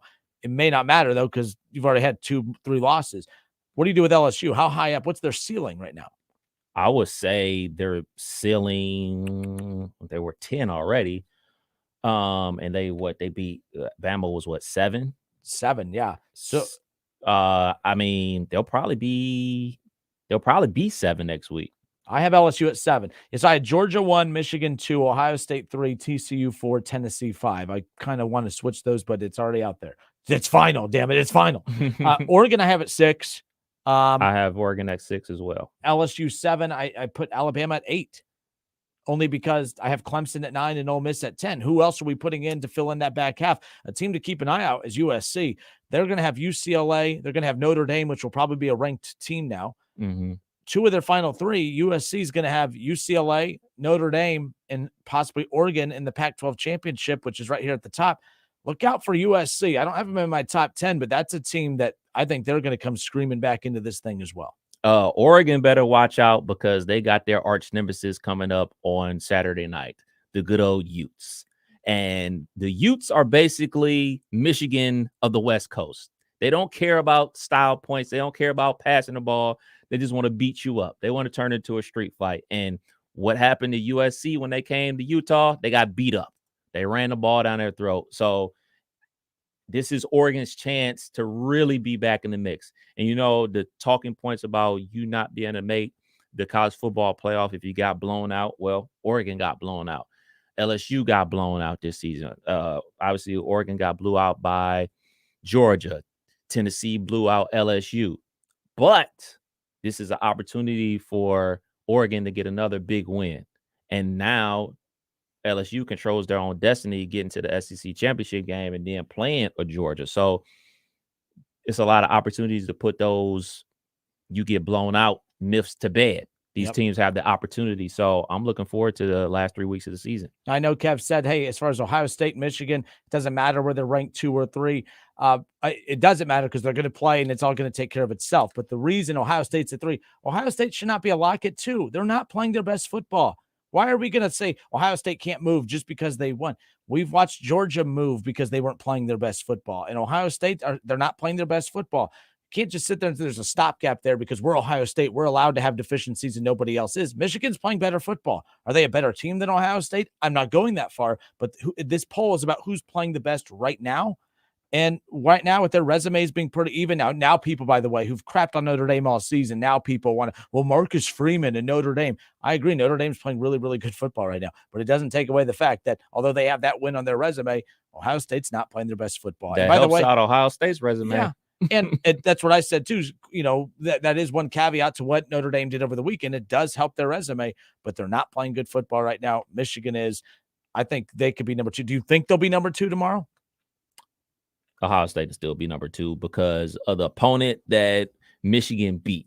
If Michigan would have beat, I don't know, let's just say a middle of the road team, like in Iowa, even at that, who they've played already. Minnesota, if they would have beat Minnesota Fair. this week, or in Illinois, who record wise at least looks better than which they got exposed to. So that was, So where's my music? I got that one right. we both did. We both did. All right. Here we go. Mark Smith. Michigan only has a marquee win against Penn State. We have two. One against Notre Dame and Penn State. And Michigan looked better against Penn State than you did. What we did? What are we talking? What are we doing here? What are we doing? Put the homer hat away, Mark. Put the homer hat away, Mark. I guess it's more of a question for tomorrow, but like, is it about a week-to-week basis, or is it a collective of your season? I think it's a combination of both, but I mean, a combination of both. Right now, Ohio State hadn't played poor. I mean, the deficiencies we had. Okay, no, Iowa, top defense in the country. Maybe what we saw was a result of that. Let's not freak out. They still put 40 plus, almost 50 on them. Okay, cool. Penn State. And they did not look good for 3.5 quarters. But you know what? They still put 40 on them. They still took care of business. Okay, that's fine. It's still Penn State. But then when you see those deficiencies that we've been kind of semi-questioning against Iowa and Penn State that we were willing to overlook because it's better caliber defenses, okay, cool. But now I think Northwestern, the issues against them, not the pass game. I don't care about the pass game. The win did take away the run game. The run game, again, for the third straight week, I think that's why I'm like, okay, Ohio State, I don't know. Where we're at with that. I think that's what makes them vulnerable. So let me ask you this. We watch Ohio State from kickoff till they're singing Carmen, Ohio. There's not one bone in my body believes that everybody else across the country does that. So I think they see the final score of the Iowa-Ohio State game like, oh, Ohio State doing what Ohio State does. Oh, Ohio State had a little rough patch with Penn State. They probably watched that game because it was a marquee game. This game, they probably saw it at halftime, 7-7, and then turned it on and then watched it all the way through. So I think us as fans, we see those deficiencies back from the Iowa game, continuing in the Penn State game, and then obviously coming to a head in the Northwestern game. I think the voters only really saw our problems this week. I don't think that they saw our problems in weeks past. I think this is the first time they really tuned in and saw our problems. Hey, wait a minute now. They're not able to run the ball. So I think the outside world is like 2 weeks late on Ohio State's problems. All right, 518-1410. 518-1410. That's the number to call in. All right, Kev, let's go back at it. Who we got? We got Deb on line 3. What up, Deb? How are you? All right, Mr. Justin, how are you? Not too bad, not too bad. What you got for us? Hey, man, I got some excuses for you as to why the Buckeye game was so bad. Hold on, let's make sure the bell works. All right, it works. All right, shoot, hit us with it. I want to make sure that works, and I just want to, make sure you understand that excuses are nothing more than explanations of weakness. Ooh, I like that. What up, Coach? I love it. I love it. All right. Well, first of all, we have to start off with the fact that the 2020 election was rigged. There we go. Then we have to go to the economy and inflation both suck. All right. We have endless political ads. That is true, and I approve this message. Yeah. There's too much drought. The Bengals lost to the Browns. It's November. It was 70 degrees on Saturday. There was hurricane force winds, and then there was rain. Oh, two. It was an away game. And damn it, Brutus had to use an umbrella. Now, how many times have we actually seen Brutus run up and down the damn sideline with an umbrella? Man, good for you. Good for you. And honestly, I think the damn wind bothered the announcers of the game more than it bothered the Northwestern players.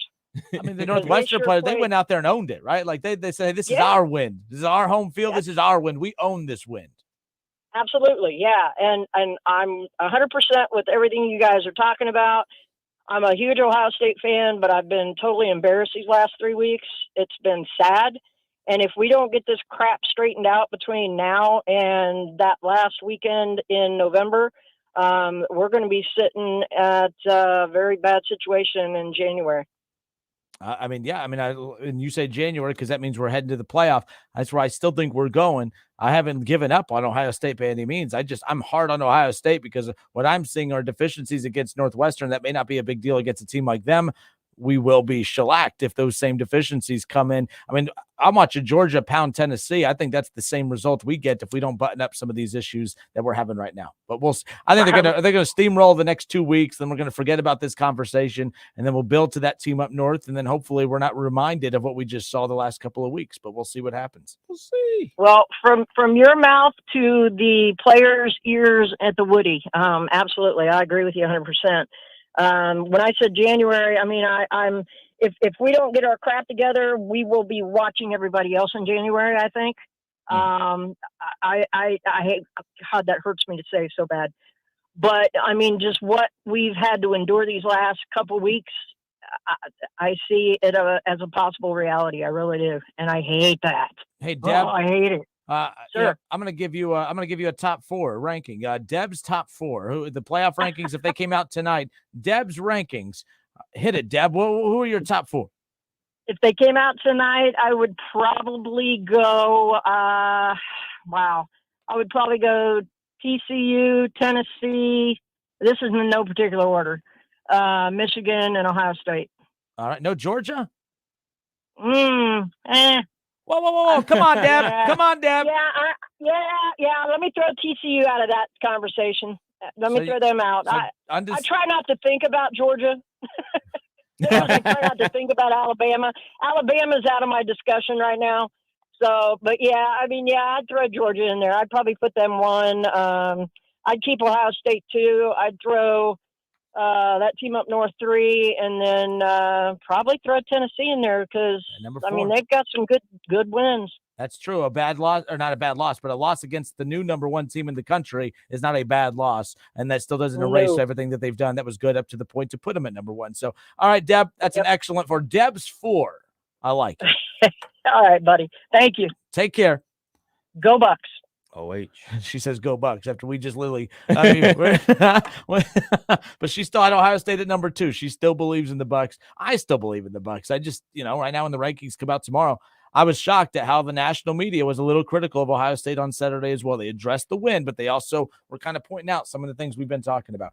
All right, 518-1410. Phone lines are full. Nope, a couple more right now are open, but phone lines are ringing again. So we'll be right on fire today. Yeah, 518-1410. Don't go anywhere.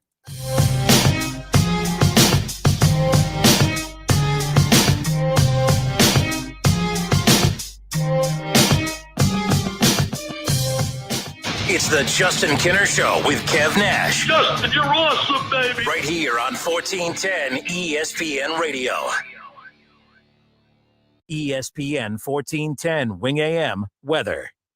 The mid-afternoon and early evening will be clear and sunny, a high near 65. Tonight's going to be partly cloudy, a low near 40. And tomorrow's going to be partly cloudy, a high near 60. I'm Pete Spivak for 1410 ESPN Radio. Dave Yost for Ohio. Dave Yost for America. Stand strong in the land of the free. Dave Yost for you and me. Yo, Yost. As our Attorney General, Dave Yost is keeping us safe. He's protecting religious freedom, and he's fighting to lower healthcare costs. Yo, Dave Yost. Paid for by Dave Yost for Ohio. For you and me.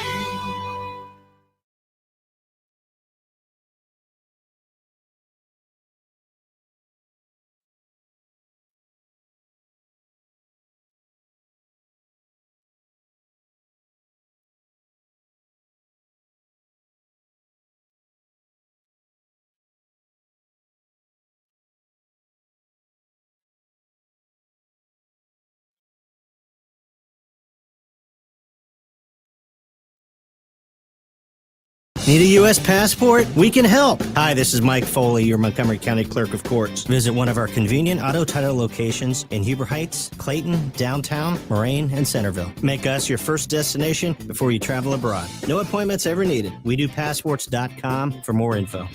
With Discover, you can redeem your rewards for cash in any amount at any time. Learn more at discover.com/redeem rewards. Terms apply. Folks, do you want to feed your hay burner something other than hay? Come out to Homestead Feed and Supply. We've got Tribute, Hubbard, Buckley Brothers, and Purina horse feeds. Whether you need a low-starch feed for a Cushing's horse or high-performance feed for that show animal, we've got it. 1833 North Dayton Lakeview Road, New Carlisle. Tell them the Colonel sent you. Hi there, I'm your host, Dog, filling in for the human who's normally here and bringing you the smells and sounds of the holidays, courtesy of Beggin' Dog Treats. We wish you a begging Christmas. We wish you a begging Christmas. Dog rest ye merry Doberman, let begging you acquire. Deck the halls with strips of begging. Arf, arf, arf, arf, arf, arf, arf, arf, arf. Remember, for bacon-loving dog excitement this holiday, It's begging! Why wait to save? Dell's Black Friday event arrives early with select deals on top tech to power any passion. The savings start now on the latest XPS and Alienware PCs powered by 12th Gen Intel Core processors. Don't forget, special pricing on the latest monitors, docks, and accessories, including free shipping on everything. Just call 877-ASK-DELL for Black Friday deals. That's 877-ASK-DELL. Make sure your home's heating and cooling system is in shape for the season with the experts and community trusted service that you can rely on from William Brockman & Sons Heating and Air Conditioning. We're offering exclusive savings opportunities on the new Lennox system. Call William Brockman & Sons Heating and Air Conditioning at 937-222-8638 today or visit us online at DaytonHeatingandCooling.com. Conditions apply. See dealer for details. Ohio license number 14911. Do you struggle with occasional nerve aches in your hands or feet?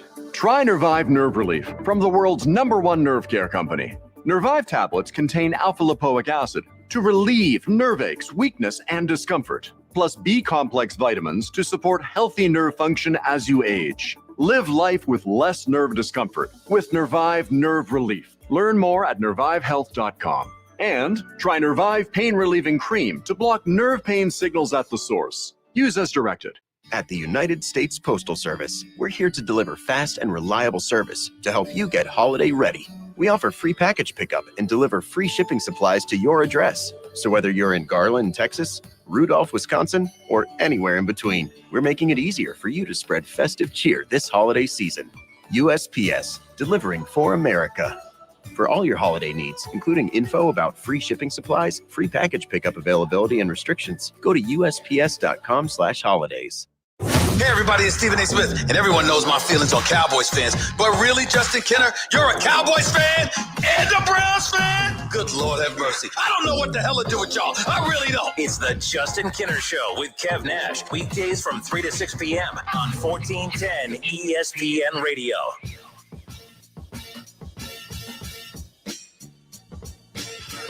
ESPN Radio's Jason Fitz will be with us tomorrow, of course, as we recap everything that happened this past college football Saturday and preview tomorrow's college football playoff rankings release. Kev, I am very intrigued by what they do tomorrow, just because I think that the obvious choice is I think they could leave Ohio State at 2, but I also think that, we've also seen that the committee gets really excited when they see teams put 50 up on the board. And I think the fact that Ohio State put 21 up in a struggle win against Northwestern, a 1-8 Northwestern, and although Rutgers is no team to sit there and pound your chest over, I mean, Michigan just overwhelmed them in that second half, put 50 up on them, just shut them out in that second half. I think there's something to be said about that at this point of the season. We're splitting hairs here. Ohio State and that Notre Dame win, could that be the hair that splits them from Michigan? Absolutely. Wouldn't shock me to see them at 2. But I'm saying I could see them putting them at 3, and I would put them at 3 as well. Yes, the full resume matters. The full resume is why we're at the point of talking about them in the top 4. But I think to your question earlier, Kev, is it a week-to-week thing or is it about your full body of work? The full body of work has got you here. Mm-hmm. Now I think that the rankings are here. It is. You're auditioning every week now, right? Like your full body of work is what got you here. But what you do weekly is going to be the deciding factor from week to week on, whether it's fair or not in the eyes of most. So I think that the reason we're talking Michigan, Ohio State being in the top 4 is because of everything we've talked about to this point. But now it's like when we start splitting hairs of 2 versus 3, I think Michigan's 2. But if I'm wrong and Ohio State's 2, I'm not a bad Buckeye fan. I'm trying to look at it the way I would if the roles were reversed. If the roles were reversed, I would definitely be singing Ohio State's praises as far as that goes. We'll see. But isn't this what we want? Isn't this what we want as college football fans or fans of sports in general? We want games to mean something all the time. We want a team like LSU that lost the first week of the season and then got blew out by Tennessee to continue to fight and play throughout the season and then get a huge victory at home over Alabama to throw themselves into the mix of potentially making the college football playoff and throw all these things that we just assume because they got blew out by Tennessee and they got 2 losses, like, well, they're out. We want teams to continue to fight and continue to play out the whole season to basically see what happens. So, just removing my Ohio State hat for a second, I'm just a fan of the games, and I'm a fan of all of it. I didn't know Ohio State hat. It is an Ohio State. Oh, okay. What is that? TACMA. I don't know what that is. We know, Kenner. We know. Can I get one? No. Order me one. I'll pay for it. Just order me one. I'll tell you how much. I'll tell you how much I pay for it off air. Oh, because Kev makes more than Kenner all of a sudden. Kenner can't afford it. I'll buy 2. I'll buy 2. In fact, I want 3, 1 an hour. I mean, you did give away $2,000 of your own money. That's why I'm broke. The Justin Kenner fashion is confidence, man. 518-1410. 518-1410. That's the number you call and jump in on the conversation. Let's go to our guy, Doug. What up, Doug? How are you, sir?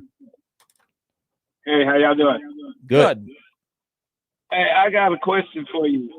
Do you think if LSU runs the table, are they in? Hey, real quick, Doug, can you turn? I don't know if you have the radio on in the background. There's just an echo that we're hearing. It's a very interesting question, Kev. If LSU runs the table, are they in? Well, let me pull up LSU real quick just to see what that would entail. Would that be well, it's going to entail beating Georgia. Could they get to the SEC championship? Yeah, they control their own destiny in the West. Man, how do you? I like that. So with 2 losses and a win over Georgia and Alabama, I don't know how you could keep them out. I don't know if they would get in with 2 losses, but I don't know what they would do. So if you have a 1-loss Tennessee team that has beaten Alabama, but has also lost to Georgia, their only loss on the season would be against Georgia, no SEC championship. And then you got a 2-loss LSU team that would have beaten Georgia and Alabama. Yeah. And then you have obviously Georgia, if their only loss is to LSU in the SEC title game. So we're not done with the multiple SEC team conversation, man. Like, this is starting to heat up. This is going to get really interesting because people hate the SEC, Doug. Yeah, I don't understand how you could put in LSU and not put in Tennessee since Tennessee blew them out. But then in the same breath, you can't put in LSU and not put in Georgia, who would only have 1 loss on the season. So from that argument standpoint, you're looking at 3 SEC teams making the college football playoff. Yeah, like Doug, real quick, so if Georgia's only loss is the SEC title game to LSU, you can't keep them out. If Tennessee's only loss is Georgia, but you have a win against Alabama, but no SEC title, and a win over the SEC champion LSU, a blowout win. Yep, they blew LSU there's out. Another wrinkle. I forgot about one of their wins. Damn it, Doug! This is I love chaos. This is what I'm rooting for. I'm rooting for chaos. I hope the committee has to make a tough decision because although LSU has 2 losses, I think the SEC championship would nullify one of those losses.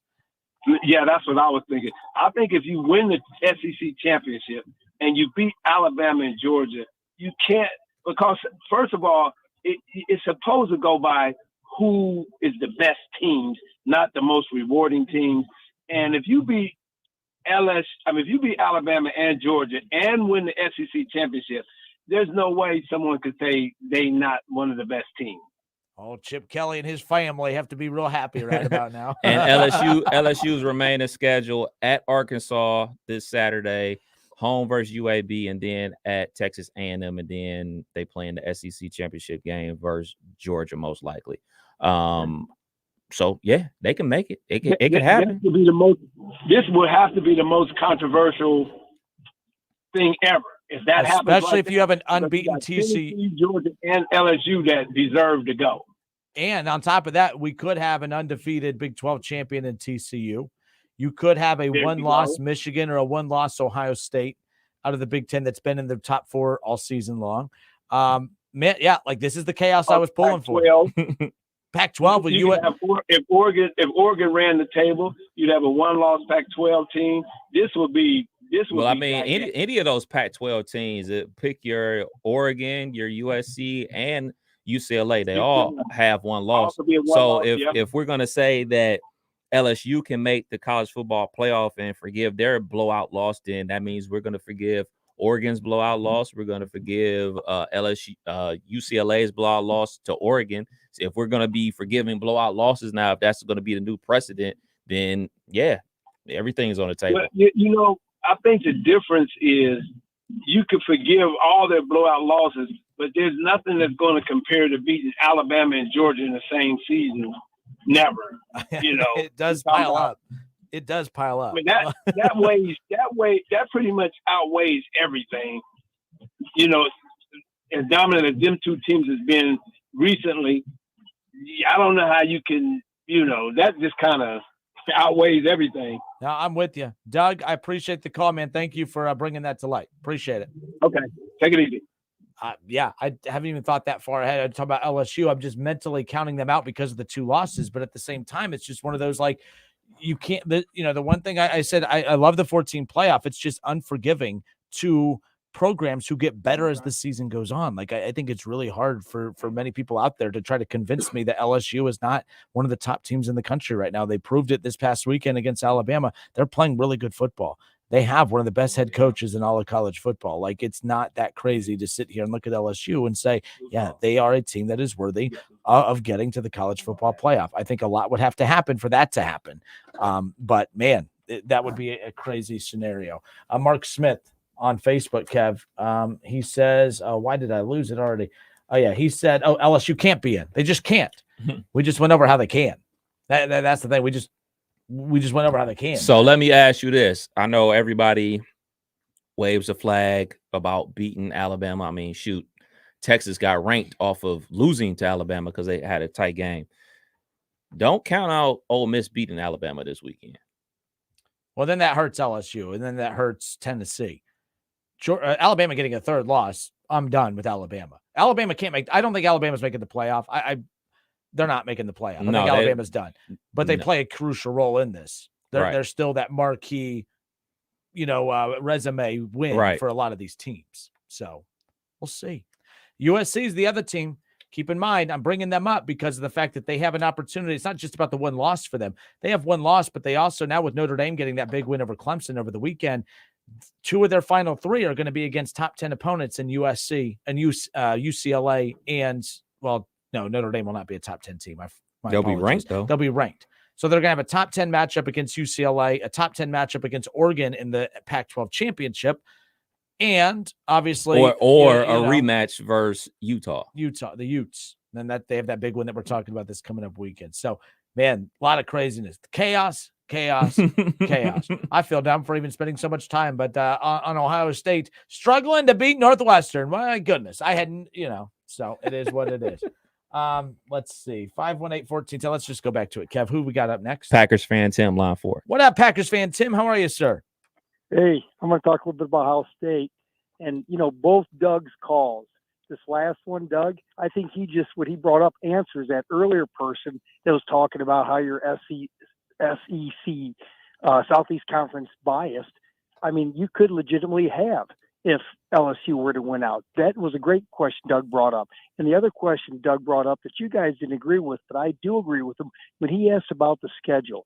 I think Ohio State recruits some of the fastest, biggest, strongest, toughest, most athletic, players in the country. But they play 8 home games and only 4 on the road.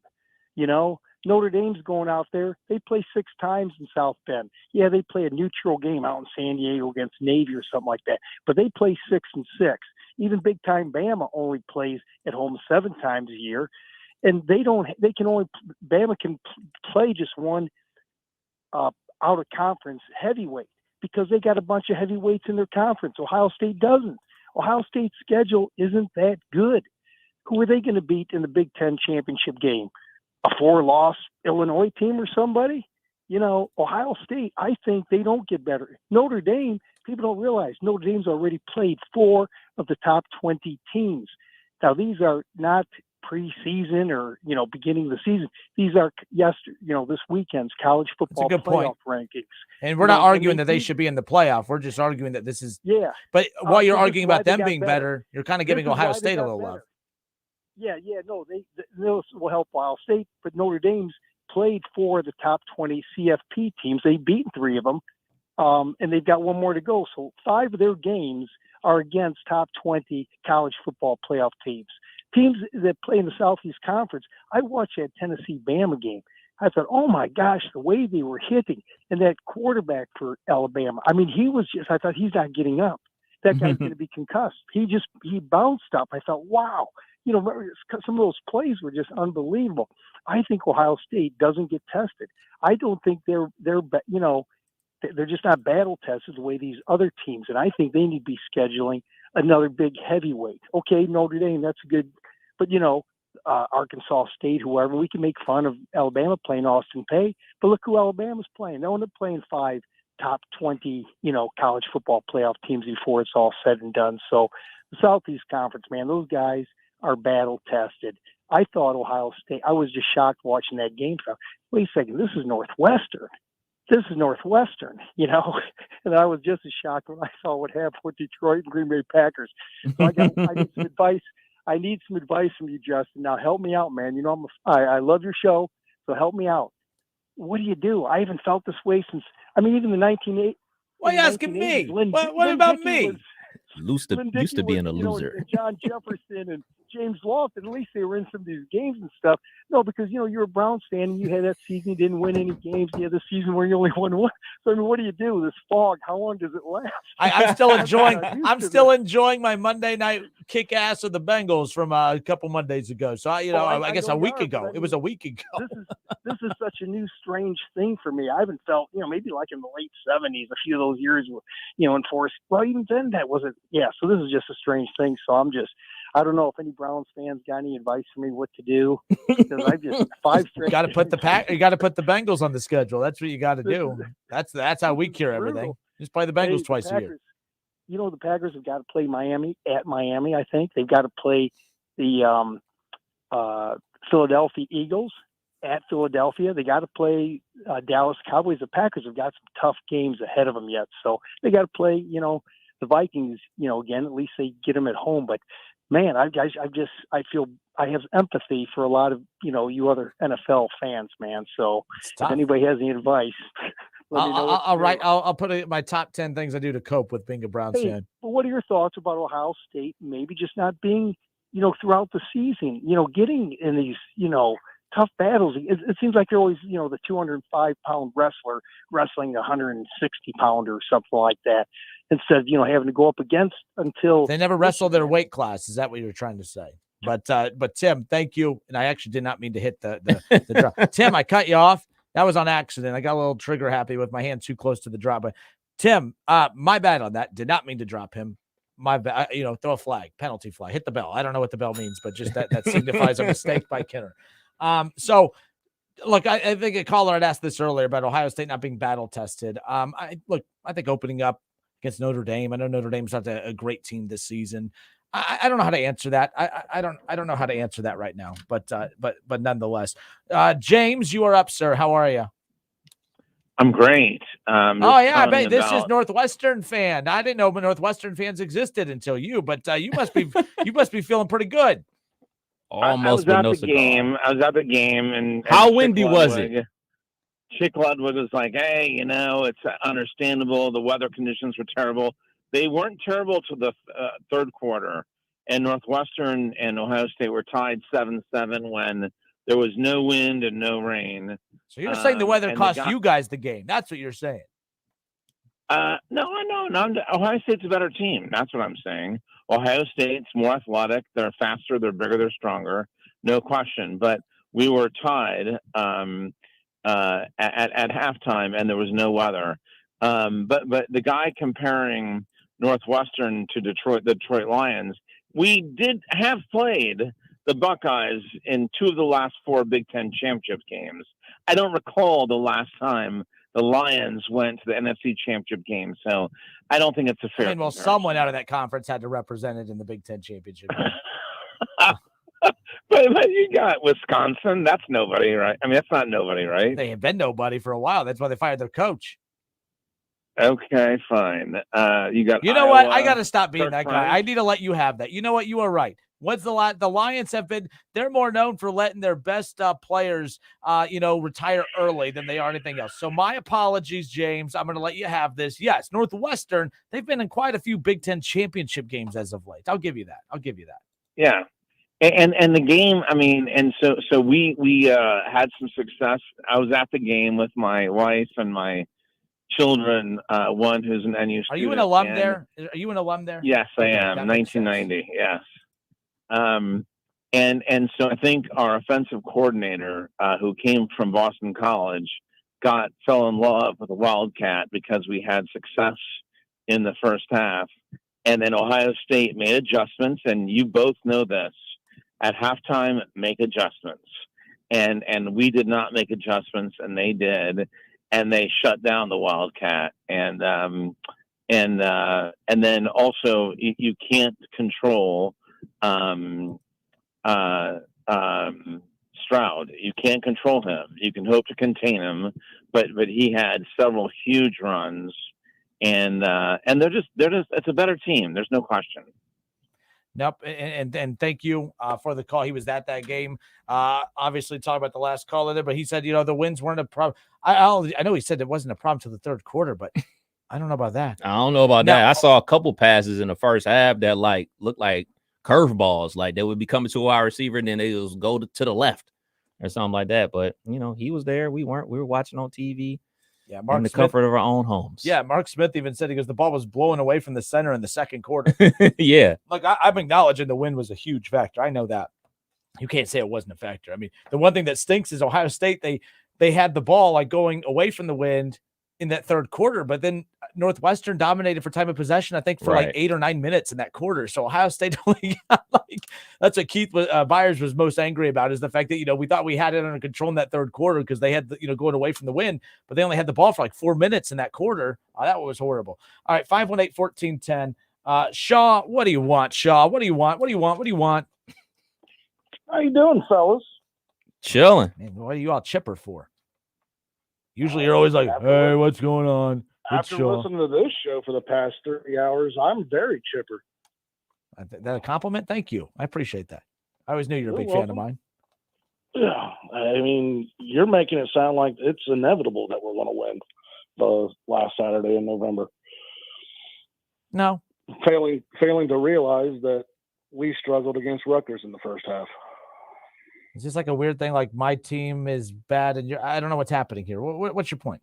I'm just being realistic to you. I mean, quite honestly, we can get to the bigger point here, and the bigger point is this is why I was so furious last Wednesday when I called in after the college football playoff rankings. Why are do the games on the field even matter anymore? They do matter. No, they don't. They do. We're talking about a 2-loss LSU team. Yes, we are. We're talking about a 3-loss Notre Dame team. No, just to be clear, I saw your comment in there. Notre Dame, we are not talking about them being a factor in this playoff at all. I keep bringing them up as these are going to be top 25. Notre Dame's probably going to be a top 25 team now that they got that win over number 4 Clemson. They're not going anywhere higher than 20. They will not crack the top 20 as far as I'm concerned. I just mean that team being on the resume, if USC beats them and they're a top 25, that's going to help USC. It's going to help the Pac-12. In essence, it kind of in a backdoor way helps Ohio State. No, Notre Dame. No, I hope I never gave off the impression that that's a playoff contending team. They're not, but they are going to play a factor in the playoff because they play a few playoff contenders moving forward, or have already. They're going to help Ohio State, which is my point. A team that's lost to Stanford, a team that's lost to Tulane, Marshall.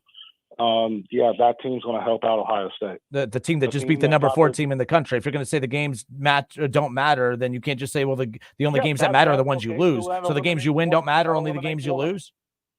That eliminates one of them. You still lost another one. And you still lost 3 times on the field. LSU's lost twice, got their doors blown off once. And we're talking about LSU. Yes, they beat Alabama. Is Alabama even any good? Yes, Alabama's good. So when LSU beats Alabama and they beat Georgia in the SEC title game and they win the SEC championship, if that happens, you mean to tell me that doesn't matter? If ifs were 5th, we'd all be drunk. It's lit.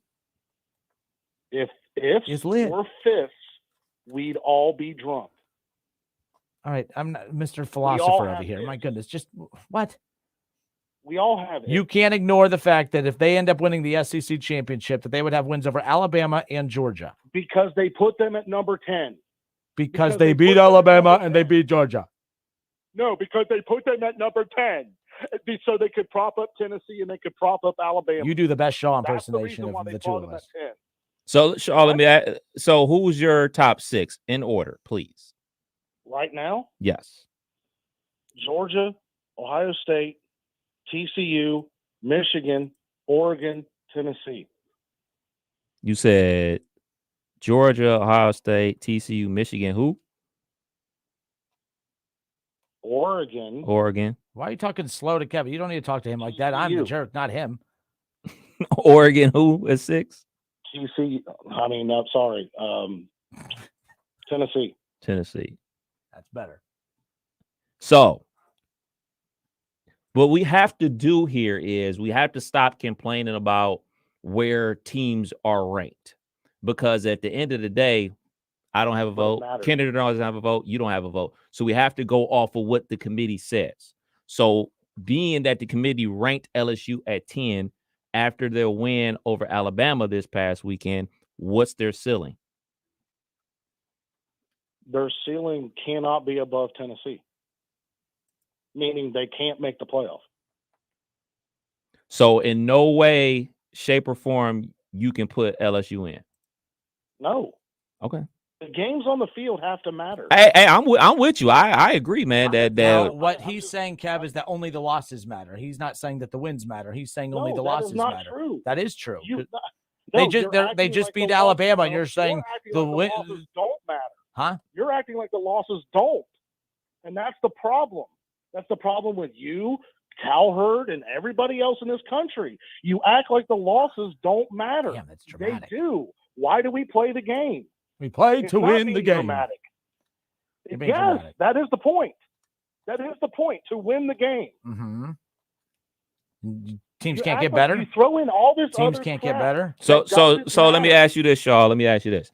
So let's say LSU wins out. That means they win their remaining regular season games, and then they go to the SEC championship game and beat an undefeated Georgia. They don't make the playoff. No. But then if that happens, who makes the playoff in that case? Kev, can I ask you a question? Sure. If that happens by anybody else in the country, are we even talking about it? It doesn't matter. I think we're arguing 2 different things. I think we're arguing.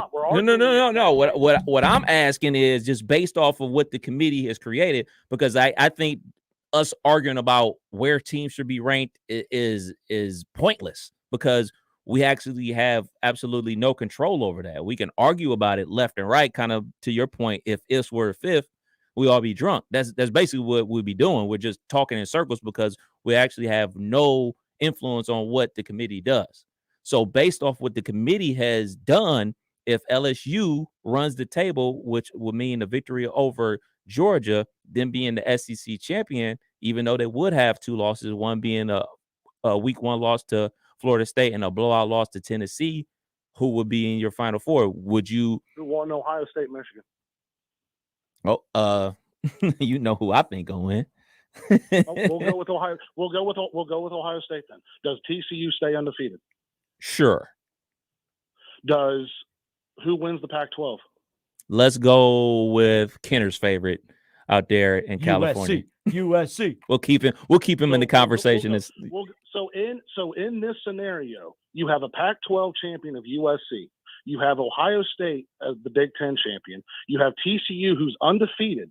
You have LSU, a 2-loss SEC champion, with a 1-loss Georgia, a 1-loss Tennessee out there. And you're telling me just because they won the SEC champion, I'm not angry. I would hate to hear. That's not talking. You're angry. So yes, that's the scenario on the table. So obviously, the winner. Let's just say, so we don't get the winner of the Ohio State Michigan game is undefeated. Obviously, they're in. Yes. So let's just say, for argument's sake, that all right, man, they're not going to derail TCU if they're undefeated. I would hope not, but in your scenario, I could probably see it happening. I mean, it's happened before to Ohio State's benefit. But they're not going to leave out. They're not going to leave out USC, a Pac-12 champion. There's no way they're going to leave out USC. So in that scenario, there's one spot open. You're going to leave out the SEC champion and put in Georgia, who they beat in the SEC championship, or you're going to put in Tennessee, who's lost to Georgia. I mean, that's where the conversation comes into play. I'll admit that. But what we're talking about here is a 2-loss team that Tennessee beat, and they're going to get left at home. Right. I highly doubt that. It's going to be interesting, man. These last 3 weeks is going to be crazy. But we also, as Kenner has said many times over the last however many years and weeks, it never is going to work out that way. Oh no, I truly believe that once Georgia gets their hands on LSU, they're gonna, do what they do, and it's not gonna be the prettiest thing in the world, but they're just gonna, boa constrictor them out, tap them out. Yep. By the way, I think that Ole Miss has a very good chance of beating Alabama this weekend. So Tennessee has no chance of being in the playoffs tomorrow, or the 4-team rankings tomorrow. Me personally, no. According to the college football playoff, because they want to prop up the SEC. Yeah, they probably will be So the number one team loses to the new number one team, and they should drop 5, 6, 7 spots. They should be at no higher than 5. Correct. All right. When you have an undefeated Big 12 team, you have 2 undefeated Big 10 yeah, teams. but who they play matters. And Big 12 is TCU hasn't done anything except for beat 4 straight. Who have they beat? Top 25 teams. Who have they beat? They beat the living doors off of Oklahoma. Okay, a lot of teams have done that this year. A lot of teams have done that, to be fair. They beat a top 20 Kansas team. They beat Kansas, Bill Self. You see, okay, here's the bigger question. This is the bigger question. This is for Kev and this is for you. And I would seriously love both of your answers on this. So does this season matter, or do what teams did over the last 15, 20 years matter? You know what I think. I don't even know why you asked me. I know what you think, but I wanted to be on the air. I've said it on the air a million times. I don't care what you did last season or what you're projected to do. It's all about this season. And this season, Oklahoma's bad, and Kansas is not as good as we thought, and TCU is undefeated. That's why they're even in the conversation to begin with. At the time they played. At the time, and you're moving that goalpost around all over the place, because the bottom line is it's about who they are right now, and who they are right now is not a good football team. TCU is a very, very good football team, but I don't think they're better than even a 2-loss Alabama. I don't think they're better than 2-loss LSU. I don't think they're better than Ohio State or Michigan or the Georgia or the Tennessee team that just got beat by Georgia. I mean, come on, what are we doing here? Like, there has to be some. The goalpost for the SEC all the time. It's not moving the goalpost for the SEC. The reason the SEC teams have losses is because they. No, I did not. They have 2 losses because they play better teams. If you put TCU in the same spot as them, Alabama, who had they beat? They just literally beat the doors off of an actual top team and Ole Miss. Alabama, who had Ole Miss, sir. Thank you. All right, it's the Justin Kinner Show with Kev Nash right here on 1410 ESPN Radio. We'll be right back.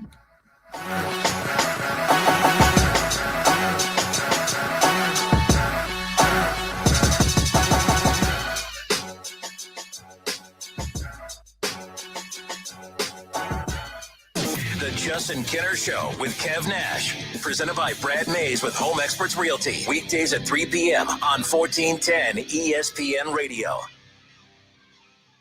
Ohio, DraftKings Sportsbook is coming. To celebrate, all new customers will receive $200 in free bets. Plus, 5 lucky customers will win a $100,000 free bet. That's right. DraftKings Sportsbook is giving you $200 in free bets just for signing up today. No deposit required. Plus, you'll be entered to win a $100,000 free bet when you sign up. Download the DraftKings Sportsbook app and sign up with code WING1410 to get $200 in free bets to use once mobile sports betting hits Ohio. Plus, 5 customers will win a $100,000 free bet only at DraftKings Sportsbook with code WING1410. Gambling problem? Call 1-800-589-9966. 21 and up. Physically present in Ohio. Eligibility restrictions apply. See terms at DraftKings.com/sportsbook. Subject to regularity licensing requirements. 1 per customer. $200 issued as $825 free bets. No purchase necessary for sweepstakes. Void where prohibited. Ends first day. DraftKings is allowed to